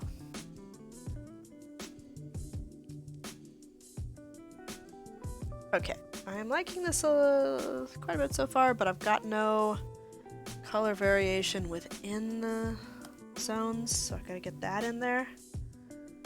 It's just a little sterile color-wise right now.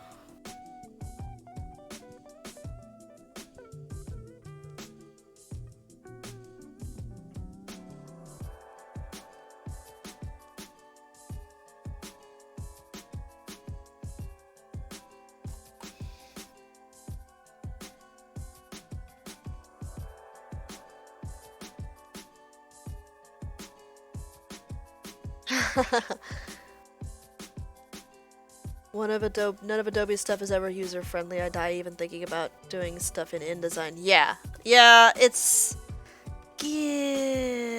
all like, it has that vibe, doesn't it? Of like, oh, you know, we've been the industry standard tool for so many things for so long that we don't really like, they're very like, oh, if it ain't broke, don't fix it, kind of a feeling. But it's like, well, the only reason it ain't broke is because everybody's so used to it, but that doesn't mean it's good.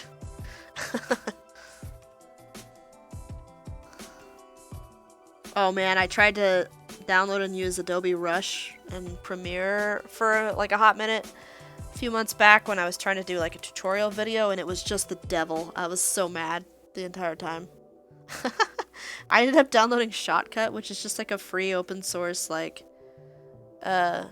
video editing tool, and I was like, this is super basic and it doesn't have some of the features that I might like that Adobe Rush supposedly has, but I feel like I am just, you know, lovingly rubbing my face on a cheese grater when I'm using Adobe Premiere Rush, so I'll take the dopey free one, thank you, and not deal with it.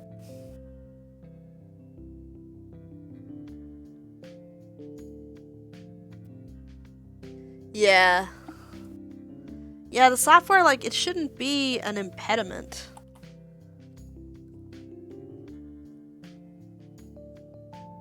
Like, the tools should sort of get out of your way, in a sense, right? Like, your time shouldn't be spent fighting your tools and trying to get it to behave in a way that, like, makes sense to you and you're able to create what you want. It should be, you know, something that is much more achievable, like, immediately, I think.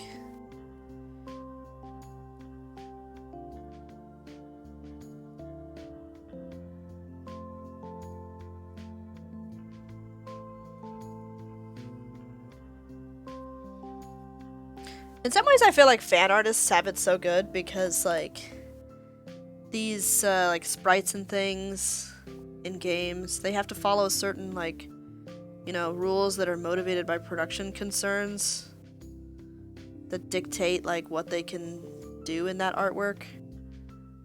And some of it is, like, pretty tough, like, not being able to just incorporate really colored shadows because the thing needs to look right in any lighting situation, so you just kind of make it look neutral by default. And then, like, as a fan artist, you have the luxury of just deciding what lighting situation you're putting this thing in and then painting it that way, and you're just like, wow, look how good this looks. Got so much more color variation than the source material, and you're like, well, I'm sure they wanted to put color variation in there. And I'm sure they weren't thrilled about all those limitations. We're just sort of spoiled. Let's try this.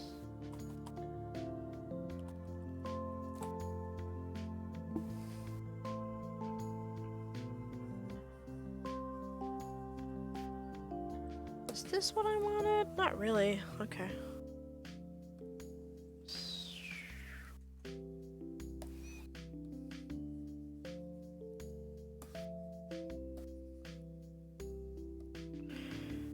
Like, this brush, it says watercolor on it. It's not. It does not feel much like watercolor, but that's okay. Like, I'm not really expecting that out of this brush, but it's something. And it's nice, like, in a sense of, like, this is a digital art brush. Like, it feels good. Definitely got some good, like, responsiveness and blending to it. Like, it's good stuff. But it's watercolor, it is not. Does not feel or behave much like it anyway.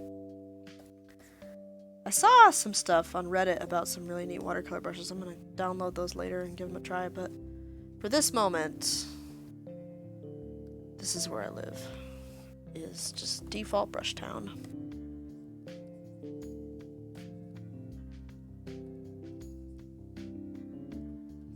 Definitely muddied up my gold pieces a little bit.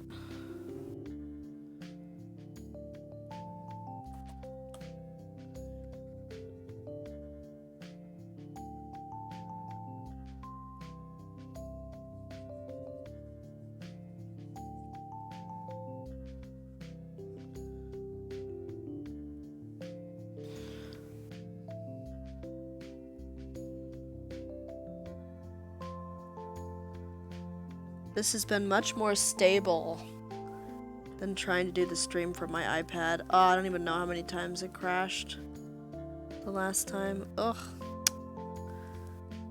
I mean, like, thankfully, something about the features made it so it didn't, like, break the continuity, like, so Twitch didn't consider it, like, a whole bunch of individual streams, which was positive. But, ugh, yeah. That Streamlabs app is just not working for me, so I'm really happy to have my actual desktop PC back and running. Because OBS Studio is super easy peasy and user friendly and seems pretty stable. Into it.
You sure didn't look like you were having any fun. Without having metal gaze, they'll have to measure in tons. And when you look up at the sky, Ah, man. all you see are zeros. I love this song. I can't go to live music events, and I don't mean because COVID. I mean, like, even if circumstances were normal, I can't really attend live music events because my, like, nervous system is so sensitive. I can't deal with that level of, like, volume and stimulation. It's just, like, really uncomfortable for me. But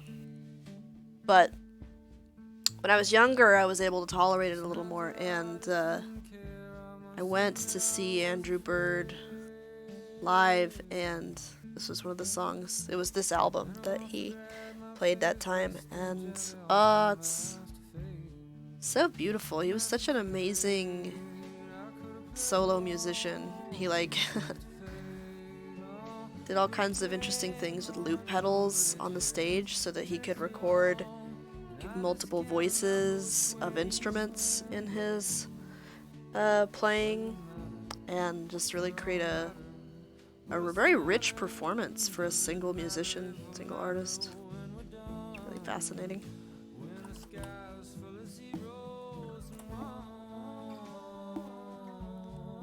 If you like this song and you've never heard Andrew Bird, I highly recommend checking him out. Just know that, like, he's an artist musician. He is exploring different things with each album. So although there is, like, a, you know, his voice and his, like, sort of creative vision has common elements and themes throughout his various albums, they also have very unique identities. So I don't know, like, not everybody is comfortable with that. I know, like, you listen to a specific musician to listen to a specific music, and if all the albums are kind of different, you're like, well, what are we doing here? But I really think that his sort of explorations are very intriguing, but my favorite will probably always be this album is called The Mysterious Production of Eggs.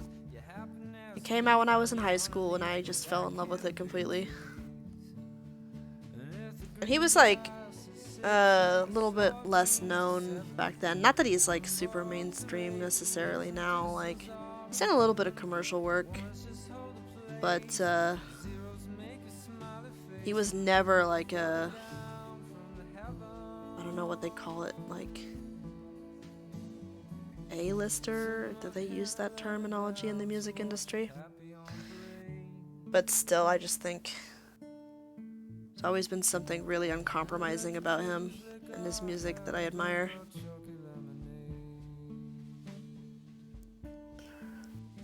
Boy, I'm having a moment where I'm like, do I even like this hair? The way I'm painting this? I don't know.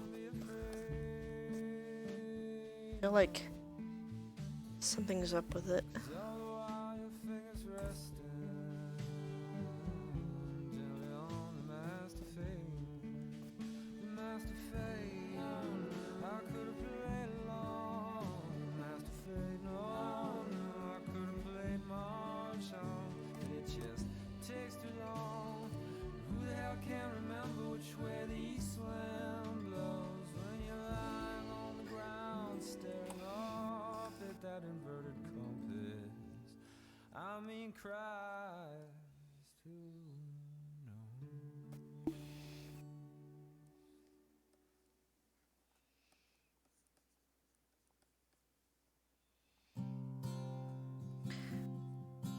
This quote-unquote watercolor brush, I don't have a word for it, but it is essentially what I always kind of looked for and hoped for in a digital brush, but not thinking of it as watercolor, just how I'd expect a basic B digital brush to work. It's nice.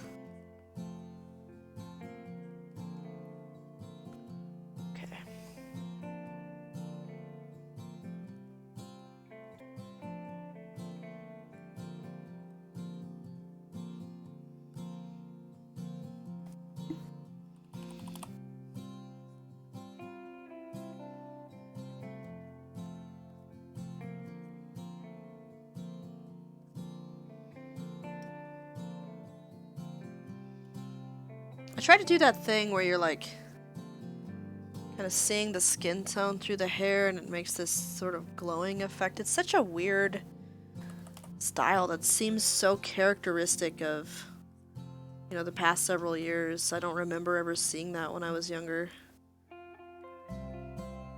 But I like it. It's another one of those like internal logic breaking things that by all my usual patterns I should just wig out and foam at the mouth when I try to do it, but I don't know, I like it. There's something kind of intriguing about it.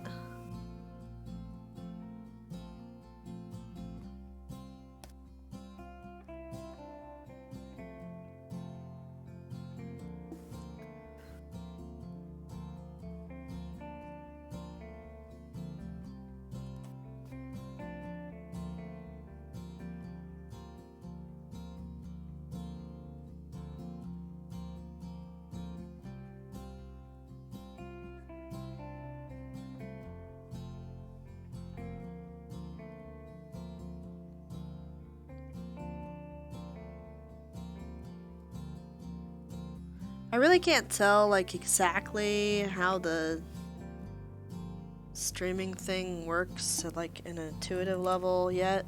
It looks like there's only ever like one person in here. Like the little number with the people symbol is like 1 or 2, and I think I'm one of them, so it seems like it's only really been like one person at a time being in here because the number is like basically never going above 2. But then when I see like the stream stats after the stream that Twitch sort of like provides, it seems like more people are looking in at the stream, and I don't really know if that's just because they're not signed in or like what any of it means. I'm just not familiar enough yet with how this all works.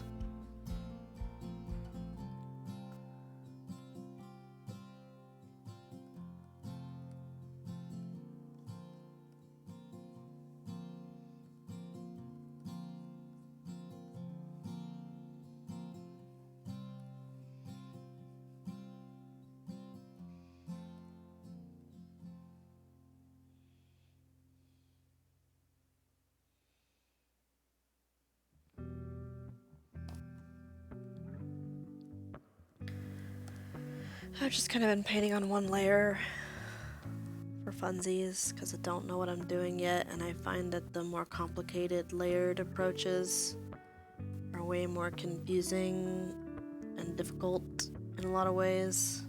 So it's kind of nice to just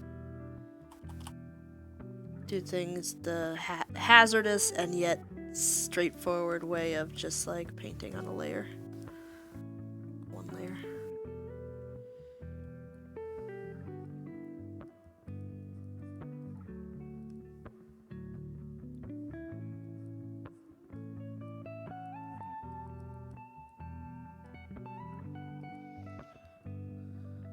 Okay.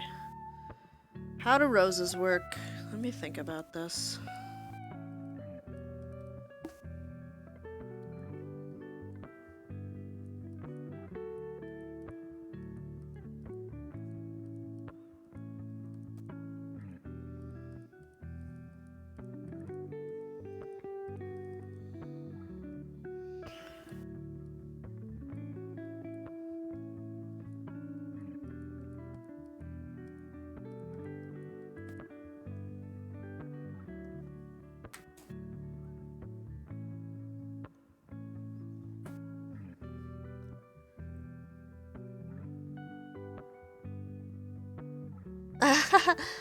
Yeah, so that's all one layer. Thing about painting on one layer is it's intuitive and the brush blending functions as expected. You don't have to like wonder which layer was that color on and then like try to like finagle it. It just is. It's sort of hazardous because it's very destructive. Like, you can accidentally destroy your own, like, previous brush strokes and colors that you laid down on one layer. But, it's so much more straightforward. It's just easier to wrap my head around. So that was the previous, the flats, where I kind of had them separated, and then I was like, you know what? No, I ain't got time for that today. And I just kind of made a copy and started painting on the one layer. A lot of artists are like that. Like, they'll establish kind of like the overall look, and then as soon as they kind of know and they've blocked in their lighting, they'll just smash it all down and start painting. And I really like that approach, honestly. The trouble is, it's not good at all for production type work, because you really need flexibility in your files if you're going to do production work. So, like, there's part of me that's, like, always kind of, you know, feeling that on some level and being like, oh, but I need this, you know, I need this to be, like, editable later. But it's just like, if you're just making a drawing or a painting for your own enjoyment, you don't have to worry about production concerns. So, you know, just do what's fun for you, and ain't nobody gonna tell you different. But, like, if I'm doing, like, a painting, if I was doing, like, a painting for a commission, I probably wouldn't approach it this way. Just because you do want to be able to adjust things per the client. So, definitely feels safer to go with, like, a more structured approach.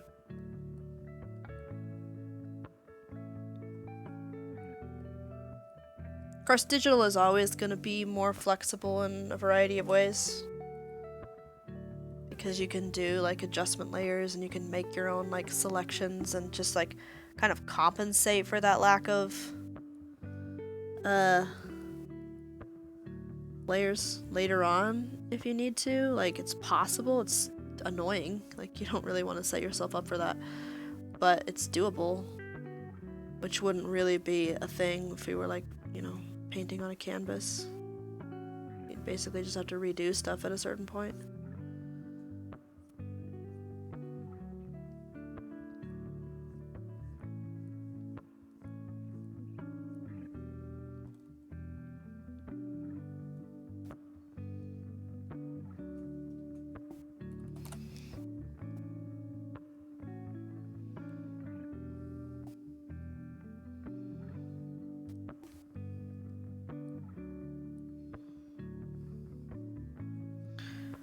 A lot of the time I'm, like, not doing things on one layer, but only because I make a new layer at, like, certain, like, kind of checkpoints for myself. But it's still like the philosophy of painting on one layer. It's just like so that I can have steps later of like, this is kind of how the painting progressed. But it's not necessarily like an organized process of using layers to separate out certain details or anything like that.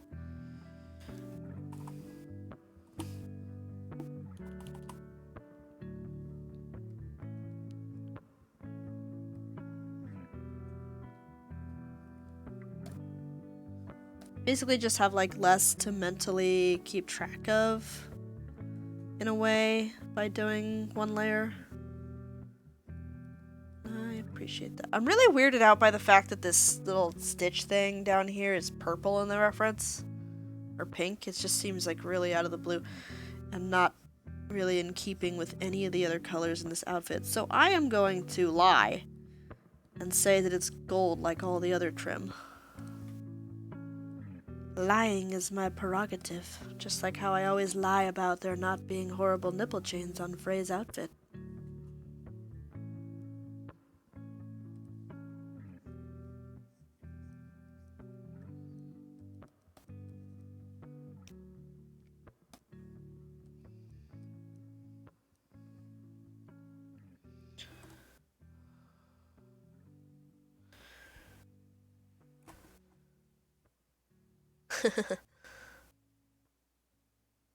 That's fair. Purple stitching is better than the nipple chains, but everything is better than the nipple chains. Like Joe's horrible, stupid ass shoes are better than the nipple chains. Because at least they're on his feet and you almost never see them.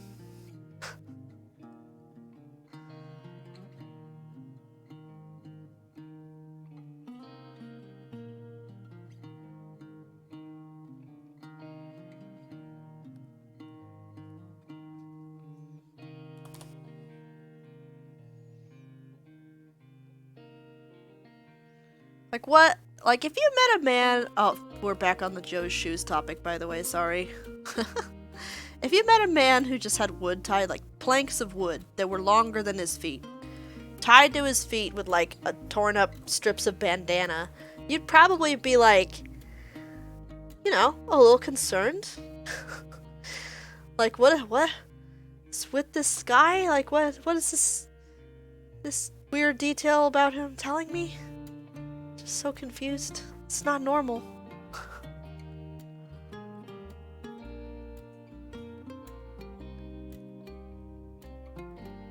Much like the whole body swapping situation, the main character, protagonist, should have been way more concerned when he saw that. And like, I feel like Joe the character would have been the most likely character for me to like if I had continued playing that game too. So it's like all the more like, what? Okay, now I really am gonna do another layer because I want to see about some larger scale color variation. This is an experiment, and if it doesn't work out, I don't want to have completely... Whoa. That lagged. I don't want to have completely destroyed my drawing. This is weird. It's like very laggy with this specific brush, probably because of all the blending it's trying to do. Maybe I'll try airbrush instead.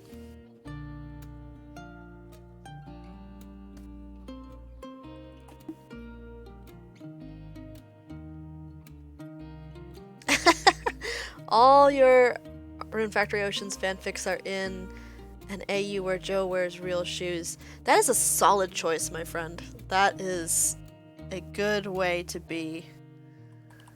Honestly, like, I just sort of fudged the whole useless, nonsensical belt situation that Bato has going on in his outfit. Whenever I draw him, I'm like, I cannot make my hands draw this big fucking belt that's attached to absolutely nothing. It's like he's just... If he were animated, he'd be hula hooping at all times just to keep that fucking belt up, and it's just the worst. Okay, so all the things I've talked about, the frustration about Photoshop, not knowing what I'm doing in this software, none of it caused me to drop an F-bomb until I started talking about Bato's dumbass belt. And I just want to make note of that. Yes, that is the A. That's AU where Bado wears a sensible belt. That's the only AU I draw in, and I never talk about it, but it's always there. It's just assumed. I can't believe how deeply upsetting that belt is to me, but here we are. Oh yeah, this is getting better. Oh, the color variation. I should have done this earlier. It would have been nice to like paint with that already established. Nah, someday. Noise of frustration. Someday I will have a painting process that is somewhat consistent. But it is not this day.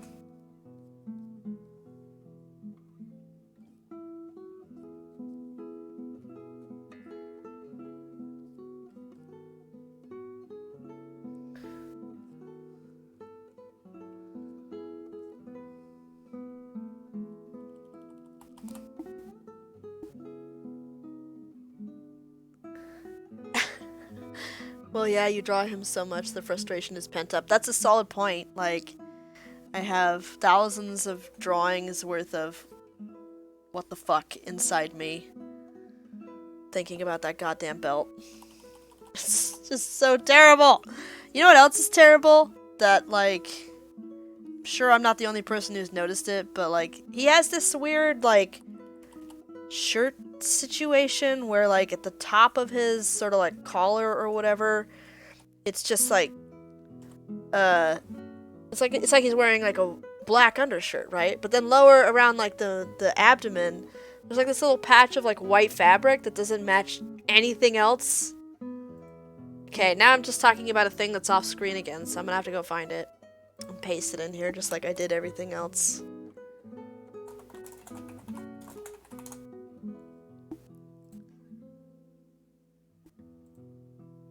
It's just upsetting. Okay, here we go. Paste. Zoom, zoom, zoom, zoom, zoom. Okay. This nonsense, right? Just gotta change my brush size right here. Right here. Maybe I'll, like, use an actual brush here to circle it. Just like this. What the fuck is that? What is this white fabric right here? So nonsensical. Also, like, don't look too close at his actual proportions. They, like, broke it up vertically with the belts and stuff. But if you look at, like, the fact that his inseam is here, and, like, this is where his shoulders are, and, like, his hands just barely long enough to, like, grab his own crotch, and, like, it's just so, this proportion right here is just really upsetting. Maybe on some level I started drawing him all the time because I felt like I needed to, like, rationalize some of these things.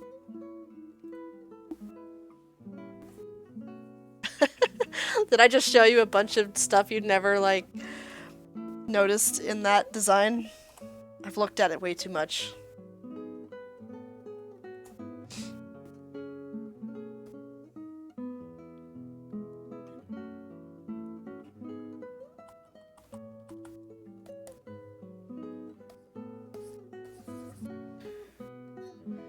Where the farts was I?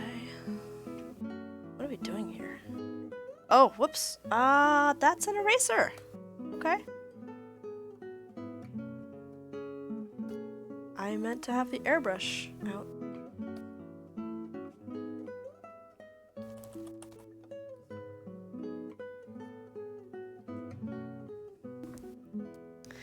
Yeah. It is my sworn duty to fix that, man. The white shirt thing is just like, is your shirt, like, black from the waist up and white from the waist? Are you wearing, like, a weird white tube top underneath, like, over your other shirt, but underneath the vest? What's happening? Every time I learn a new thing about bad RF design choices is pain. Yes. It's just so weird! Oh, it's so strange. Like, you can love this game like crazy and still be like, how? What? Okay, how do you make a clipping layer?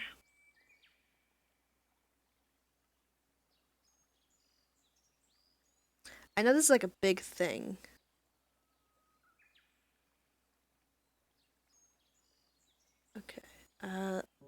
maybe it's yeah, okay. Create, and then this is clip. I'm gonna make an action out of that later, because that's too many button clicks. But for right now, I'm not gonna worry about it. Oh my, I hiccuped. You're welcome, I guess?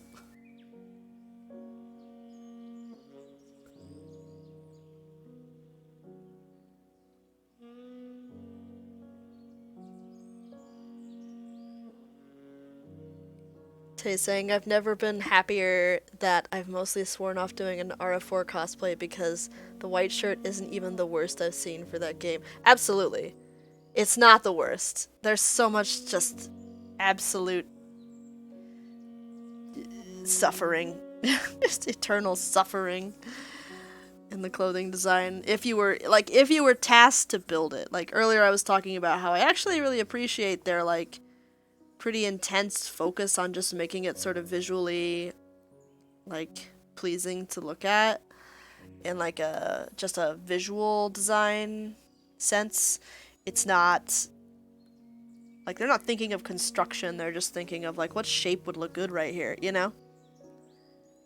But oh, when you start thinking about construction and you look at it again, it's just agony. It's just agony.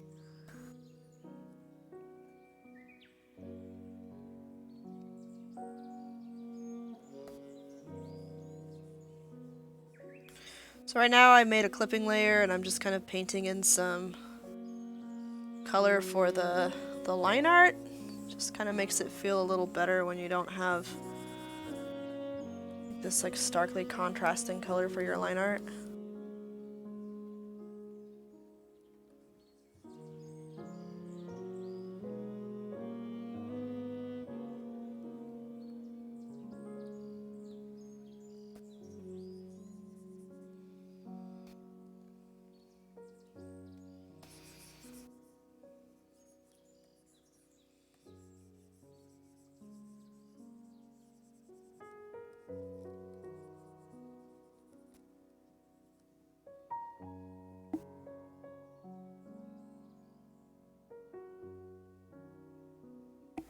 We're actually way past the time I scheduled for this. I guess I'm just having too much fun. But I am gonna have to stop soon because I do need to go to bed. The thing about having a small child is, a small child, your toddler doesn't care what day of the week it is. They don't even know what a day of the week is yet. So, you know, they're not like, oh yeah, we all sleep on Saturday, right? Every day is the same day. Like, whatever time your toddler wakes up, that's the time they're gonna wake up, no matter what day it is. So I can't, like, can't be over here thinking that I can just willy-nilly decide I'm gonna sleep in tomorrow, because it doesn't work that way. So I do need to get to bed soon, but I'm so close, I'm almost done with this, so I'm just gonna make a terrible life choice and keep at it just a tiny bit longer. Hopefully future me will forgive me.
don't actually know where like a crop canvas tool might be in this software yet, so it's gonna be interesting when it's time to figure out that aspect of this presentation.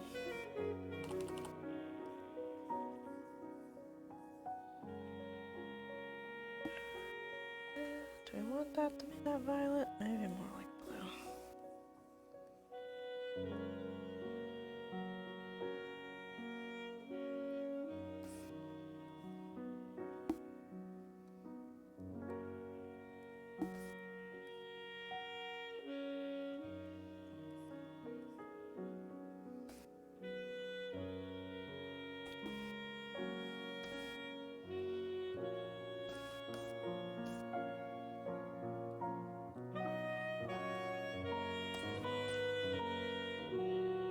And then we're gonna do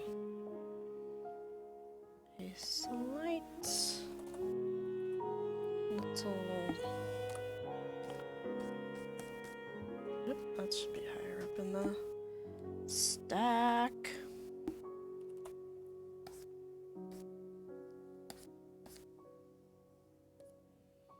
Just gonna kind of make it feel like his suit is very reflective.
Actually, kind of an interesting note, at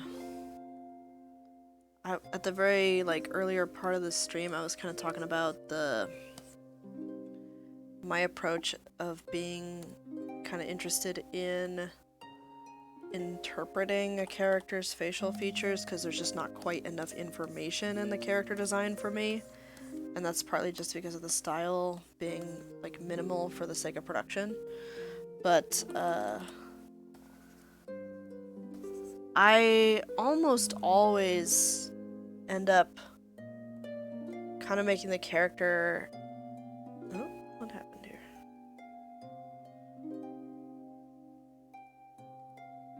I almost always end up making the character appear a bit older than in the game art.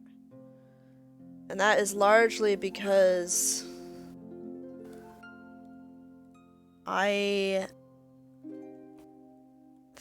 interpret that that's the intention on the part of the developers. Because, like, when you think about, you know, the stylization and how it's affecting, like, all these characters, you have to kind of, like, mentally adjust the yardstick a little bit. Like, all the Rune Factory protagonists are old enough to, like... You know, in Frey's case, she's like an appointed official who essentially, like, runs, like, tourism and granting permits for businesses and residency in a town. Like, she's essentially, like, almost like a mayor or, like, you know, some individual as a governing body. So, like, she's not a teenager. Like, regardless of what she looks like, even within, like, the style, you know, that is how she is functioning. So, like, you kind of have to, like, take something like that where you have that information and be like, okay, so if that is what a 20-something-year-old looks like in this universe, then I have to interpret that you know, everyone else through that filter is just kind of how I approach it. So, you may have noticed that my Aries here, it's so weird to call him that because of all of the other, like, Greek gods style Aries character interpretations there are out there, so it's just really weird that his name is that to me. But anyway, my interpretation of him there is definitely looking like a bit older, I think, than the in-game art, but that's like by design because I feel like the in-game art just skews young and it's not meant to be taken literally. At least that's how I interpret it.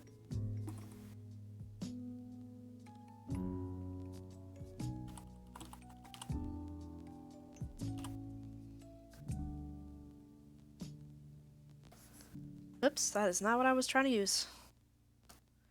Eraser! Okay. Like, I think you can kind of see it in some other kind of obvious examples throughout the series. Like, I feel like Cross is a good example in Rune Factory Frontier. Like, he's, like, established as the town carpenter. Like, he frickin' built your house or whatever. And he may look like a teenager, but, like, you have to, like, see it through the lens of, like, that's the yardstick. That's the way that this style skews. So, everyone else by comparison, it starts to make more sense, right? Like, the way that Keel looks in Rune Factory 4 makes more sense if you were thinking in terms of Forte is probably in her, you know, mid-20s up to that point. Potentially a little younger, but, like, that's kind of how she reads to me as a person rather than as, like, what she looks like as a character.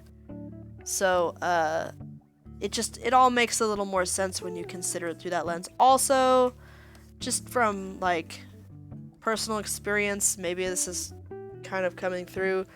As I get older, everyone looks so young to me. And, it's just like you have a different lens to it, so maybe that's part of why I tend to interpret these things that way, but I don't know, I think it's interesting. That's like kind of part of my like style as I do Rune Factory fan art specifically. So I'm always thinking in that in the terms of this is interpretation. Like I am not just looking literally at the character sprite and like taking that as the end-all be-all, I guess that's what you would say. Okay.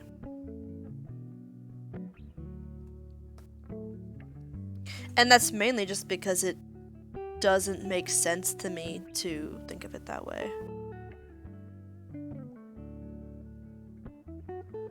What is this?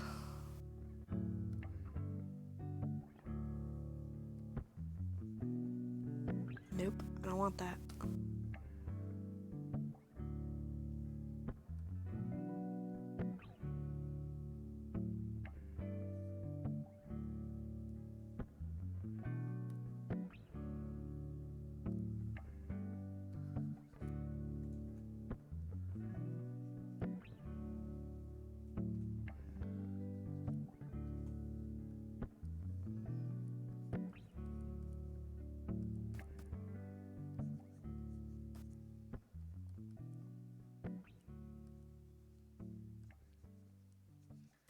Kind of want to just make this rose ridiculously shiny for some reason.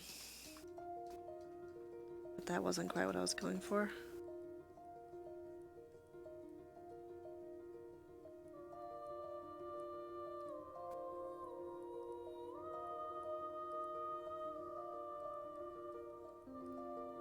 I always kind of find it funny that like Rune Factory incorporates blue in their wedding outfits a lot of the time. I mean, it looks like the girl's outfit is much more pink in this one, at least the one screenshot I've seen of one. But I always wondered if the blue was a callback to the blue feather in Harvest Moon.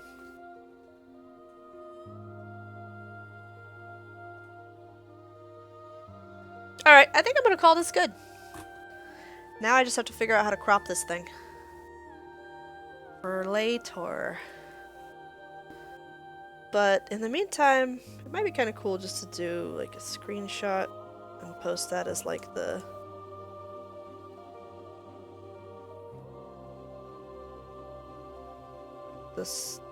the post about the stream is over. Thank you for coming and seeing and watching. And this is what I did. So I'm gonna do that. I'm gonna save this as a screenshot.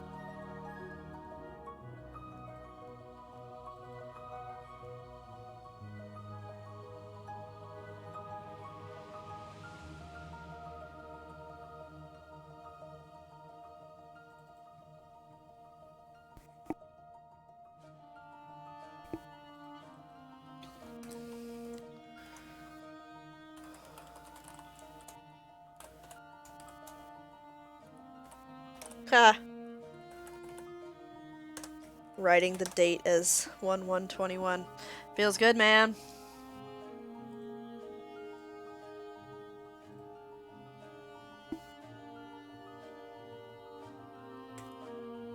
Okay. Alright. Thank you.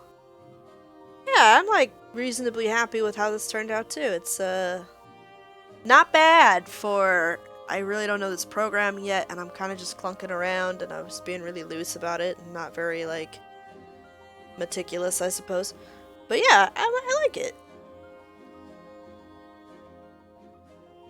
It's good. Kind of want to group these layers. Did that work? I guess I have to, like, make a group and then put them in there. Yeah, I just wanted to be able to see that line art separately. I like that drawing. I think it works. And this is pretty soft and marshmallowy. I kind of like a little more brush texture in there, but still searching for that method. Somewhere out there is my method of doing something kind of quick and colored, but not too time intensive. Yeah. Oh, it feels weird. That year felt like many years. At the same time, it like weirdly went by quickly. It's just so bizarre. Like I had a ER visit and an emergency surgery in March of 2020, and it's so weird to think about that was less than a year ago. Doesn't make any sense to my brain. Alright, well, thanks for coming to my stream. It's a lot of fun. I really appreciated having y'all in the chat to talk to this time. Usually I don't have very many people participating in the chat at all, so yeah, thanks for hanging out, thanks for talking, thanks for listening to all my rambles, and hopefully see you at the next one. Have a fantastic night. And the recording for this will be up on Twitch. I think it stays up automatically for like 20 days. I'll see if there's some way for me to like transplant it into YouTube or something so it doesn't just go away forever. But yeah, that's it for today. You have a good night too. Bye now.